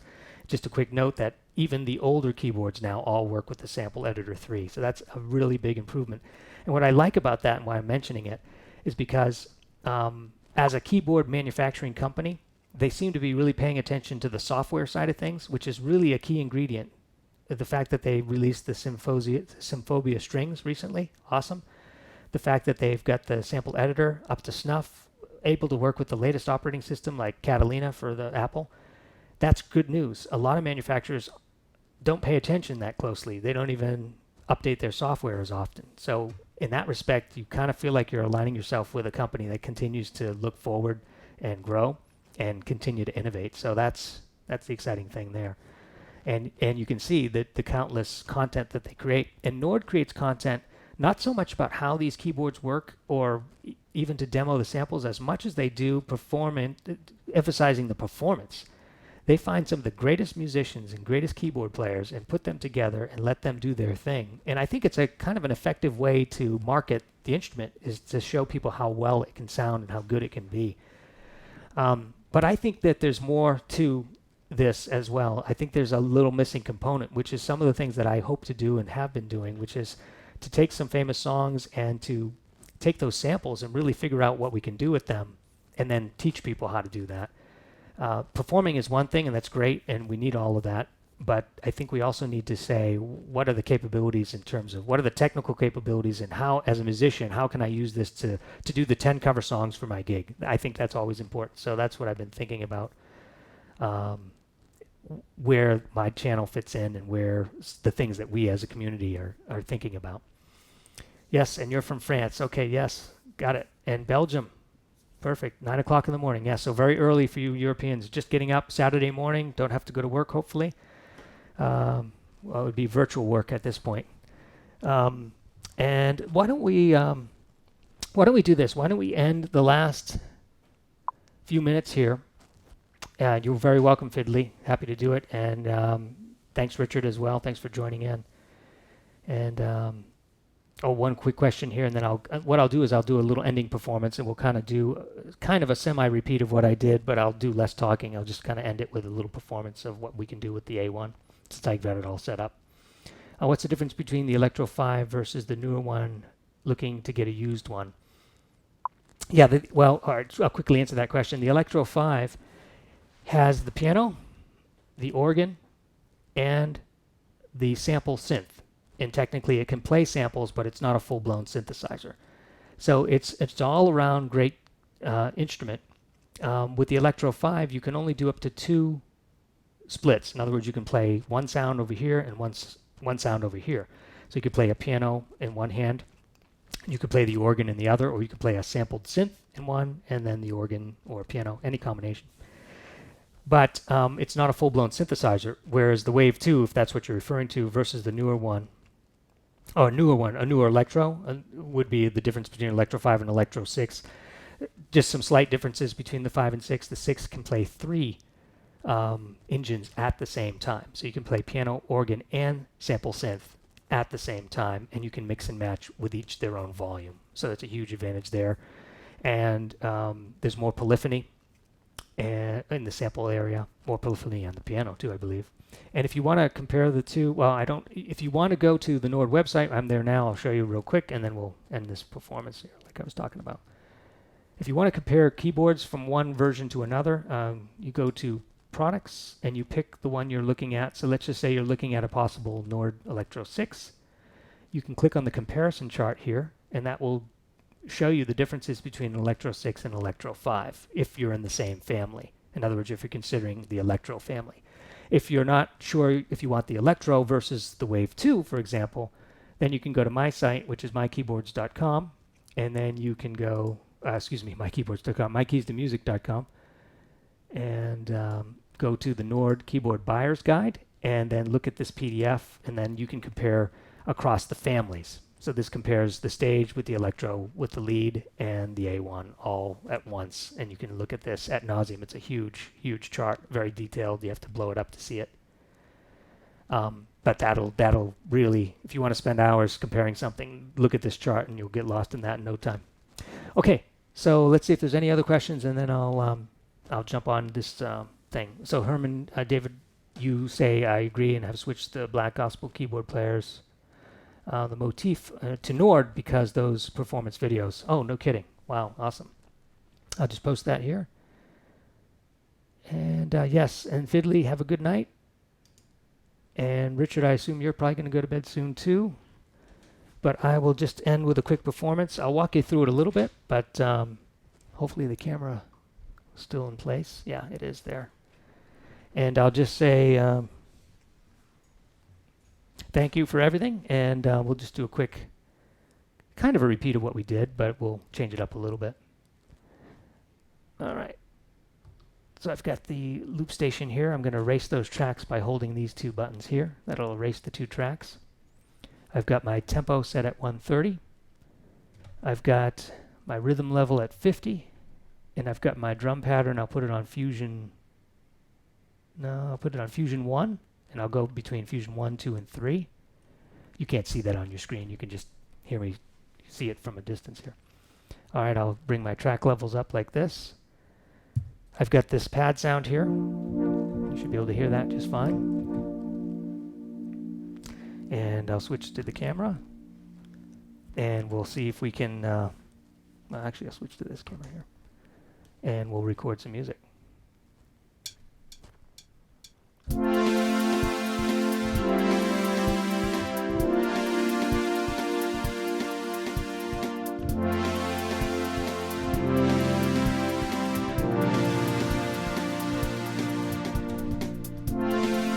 Okay, so I've got that now in this, recorded. And I'll lower that just now, and I'll switch sounds.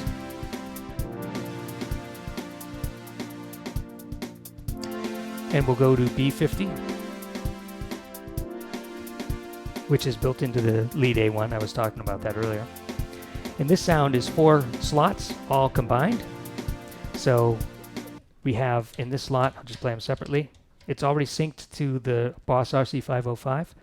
So I've got a master clock here, and this first sound is sort of a pulsing synth. Actually, I need to go to B50, not A50. Stand by. There we go. Okay, so this first sound is sort of a synth pulsing pattern. This second slot is like a kick drum with the synthesizer. This third slot is sort of a hi-hat, or rather a synth snare drum. We're talking about drums using synthesizers. And then this fourth slot is sort of a hi-hat with the synth. Okay, so if you put all four on at the same time, they're all synchronized and all following the master clock. They all have their own arpeggiator on, but they're playing in different divisions, much like a drum kit. And you can play along with that and then record the whole thing at once. And it sounds like this.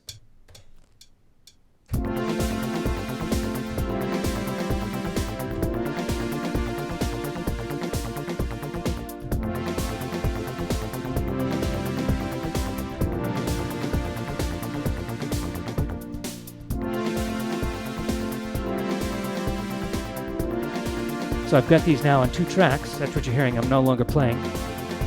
And I can separate the tracks like this.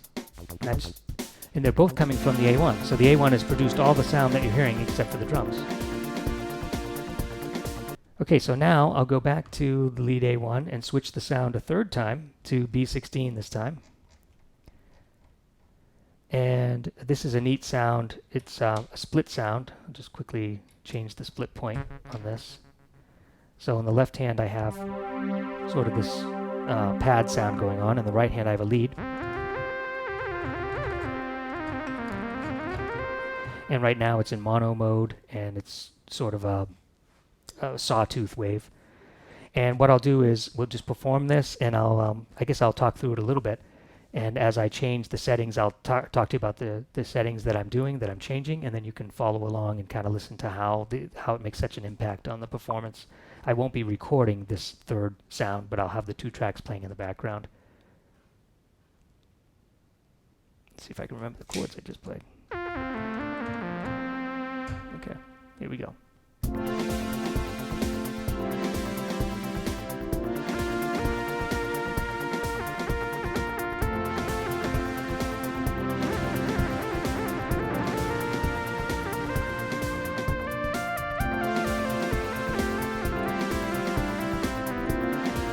So that's just the built-in sound.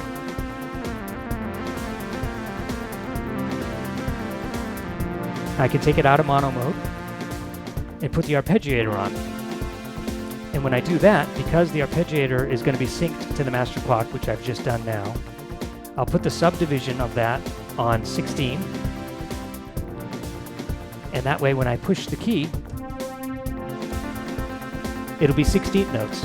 So I've just got a C playing 16th notes right there. It's very effective though. And I can add 2 notes and it'll fluctuate between the 2 notes because it's arpeggiator. And I can switch between the E and the F here while holding the C. And it makes for a whole build-up.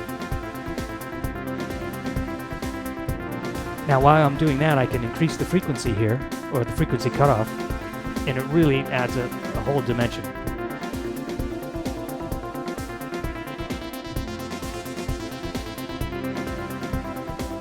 Just like that. Now I can thicken it up by adding some unison.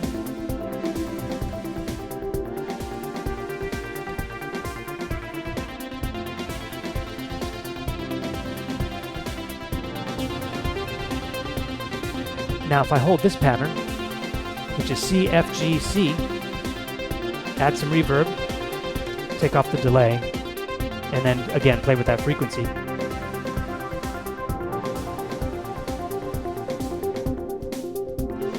Then I can take off that pad sound from the boss, just keep the rhythm, change the fusion to fusion 2. It really changed the whole sound.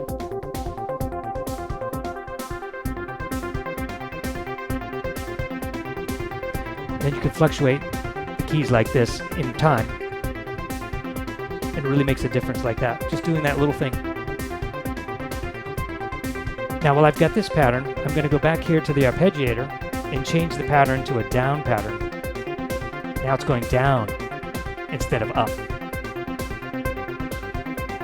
Or you can change the pattern to an up-down pattern.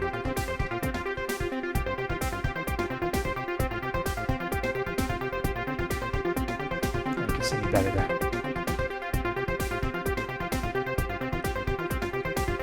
All right, let's add those pads back in. Now I'll have the KB hold or the hold enabled. And now I can let go of the keyboard like this. But then I can play broken chords. I'll play chords and listen to how this is.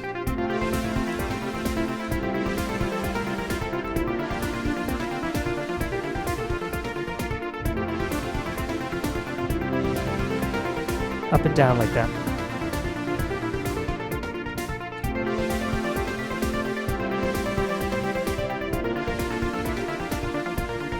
Change the frequency again.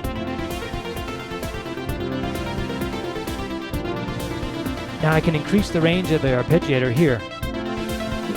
Now I'm playing more octaves. One extra octave there. How about 2 extra octaves?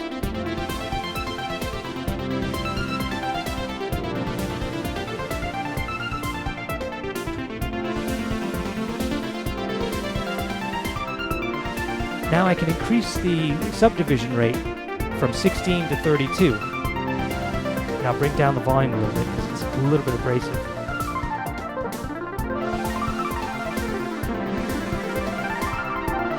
I can lower that pad sound again. Increase the reverb and reduce the frequency a little bit. Bring the octave down.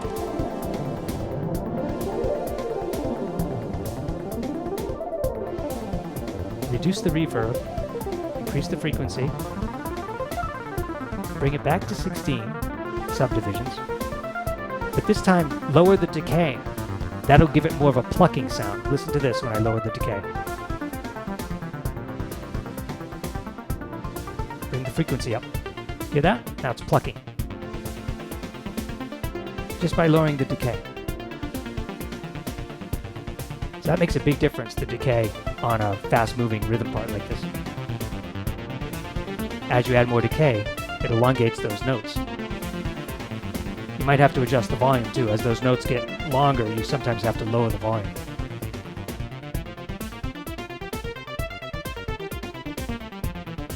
Okay, then you can take off the arpeggiator, but keep playing.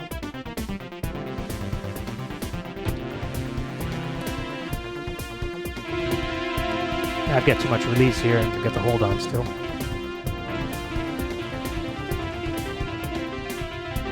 Now I'll go back into mono mode.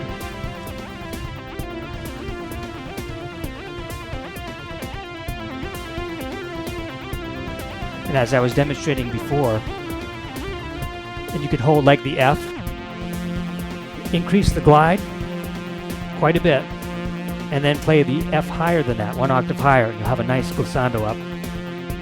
If you do it right at the right time with the music, it's pretty powerful.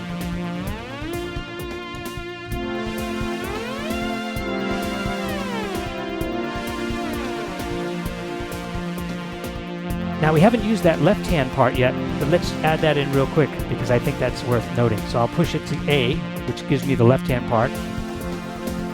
This has a nice pad sound, so I'll hold that F, okay? And then I'm going to bring that down a couple octaves and wait to hear how powerful this gets. Listen to that.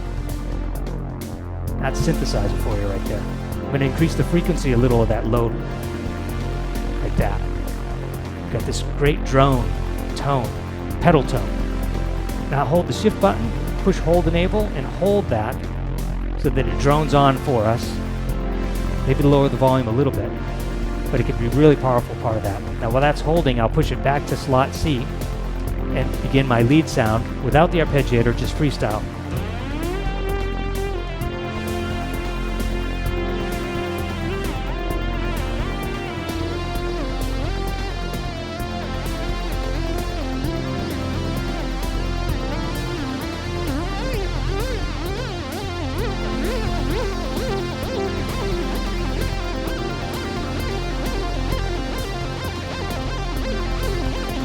play out of time a little bit. I've got too much release because I can't hear the notes. Too much decay, maybe.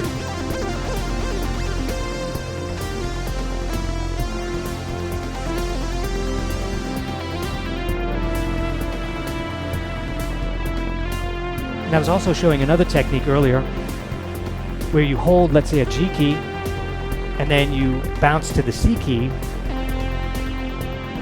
Get the hold on here, like this.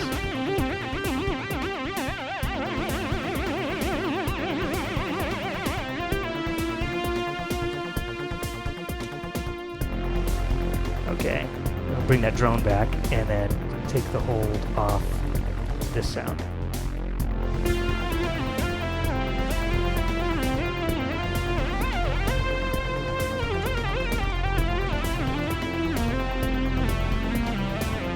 Alright, I'll add that Arpeggiator back, take it out of mono mode.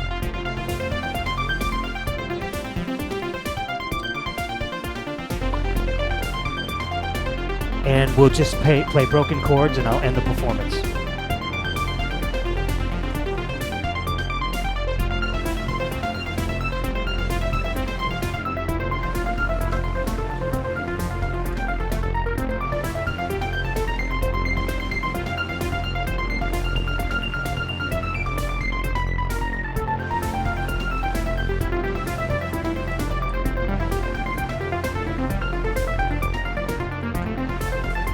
Arpeggiator is a great thing to play with, especially when you hold it like that. I'm going to lower the range of that and change the pattern one more time to a random pattern. The random pattern with my random playing is going to be very random.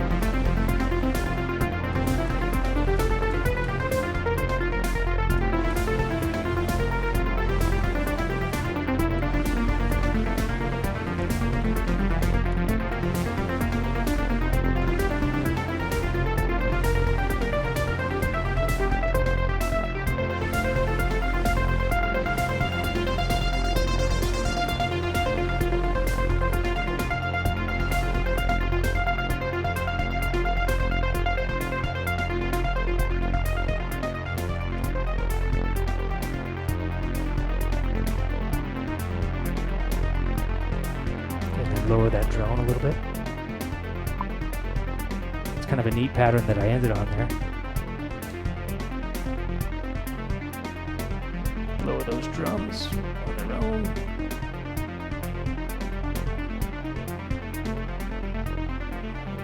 And finally finish this sound.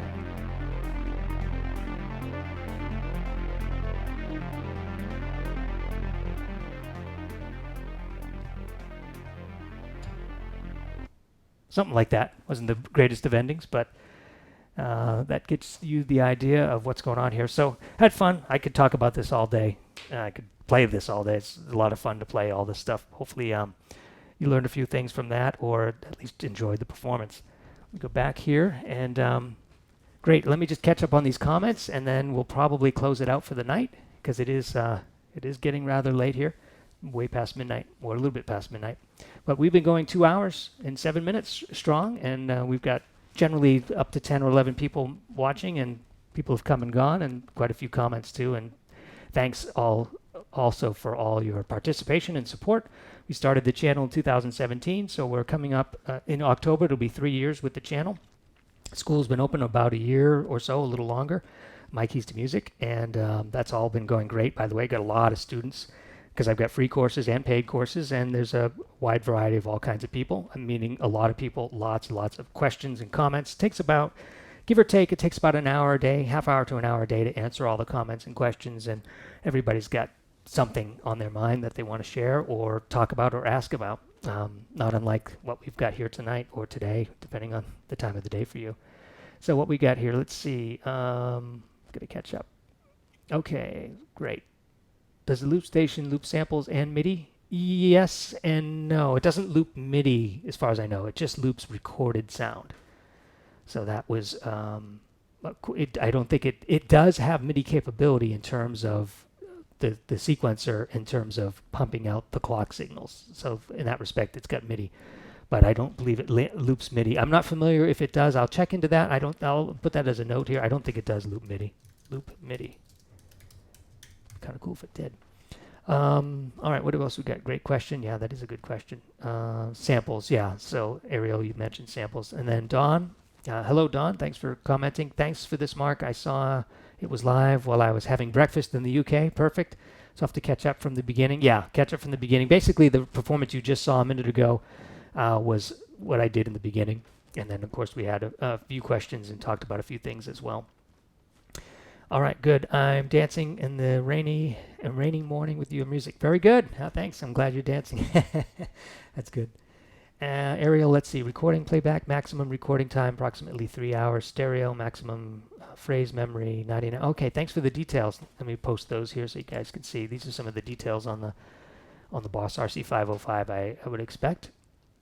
And yeah, 5, the wave format. Yeah, exactly. Yeah, it's good. It's a powerful instrument. Now, I do have a link now down below this video, even as we speak, for the Boss, if you want to check it out, and of course the lead A one.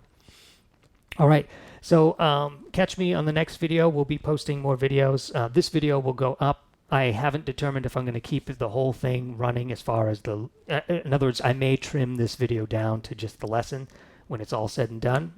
But then again, I may just leave it as it is and let the live recording be the live recording for 2 hours and let it be what it is. So like I said, the actual next lesson that I'm thinking about doing is something on the Mellotron. As far as these great Mellotron samples, the Nord Clavia has licensed those exclusively for Nord. I guess the only people who can technically get away with putting a Mellotron sound on their keyboard would be the Mellotron company itself with their Mellotron instrument. But I don't think many keyboard companies, I think it's exclusive deal. So the Clavia says, okay, these are the official samples from Mellotron. We own them. We have the rights to use them. And so I think that's worth talking about and exploring. But that's just the beginning of all the different things we could do. And I'll be continuing to make these courses. It will definitely have a Wave 2 course as well. That will definitely be in the works. As soon as it gets here, I'll start recording it and making videos from it, both for YouTube as well as the course itself, the paid course. So again, thanks for joining me on this live broadcast. I really appreciate you being here. It has been fun. It's been a great experience for me. Thanks for all your support, and keep up the good work out there. Stay safe in the environment. Keep playing music. Music can make a difference. And then thanks for complimenting me on my first live stream, and it was a lot of fun. And I guess one last thing to say would be when you play music and when you have your Nord keyboard, whether it's your headphones or what have you, it allows your mind to do something totally different and generally positive. It's almost impossible to make music that you don't like, since it came from you. Yeah, you can play wrong notes and stuff, which I played plenty of there a minute ago. But at the end of the day, when I play my keyboard, two things happen. Number one, it changes my mind completely and refreshes me. It's almost like an energy boost. The second thing that happens, especially when I play fast and things, is that it actually is. You'll find that it makes all your blood flow. Your hands can at some point be tired. And I actually believe it's a real form of exercise. You think, okay, well, you're sitting playing the keyboards. How much exercise can that be? They make the same accusations with race car drivers. You're sitting driving a car. How much exercise do you really need? But I tell you, after a couple hours of playing, heavy-duty playing, I mean, really wailing on the keyboard, you will be tired from that, and I believe it's a form of working out. So I guess my words of wisdom is that so often I'll just end my evening playing the keyboard with the headphones on. Sometimes I'll even turn the lights off somewhat and just play and just let it kind of wash over me. And it sets me up for a great sleep and a great day the next day. So anyway, that's my 2 cents. I'm sure you guys are doing that already for the most part. That's what being a musician and a person like that, artist, is all about. All right, great. Thanks for all your thanks. And we will catch you on the next one. And we'll hopefully talk to you soon. Thanks again.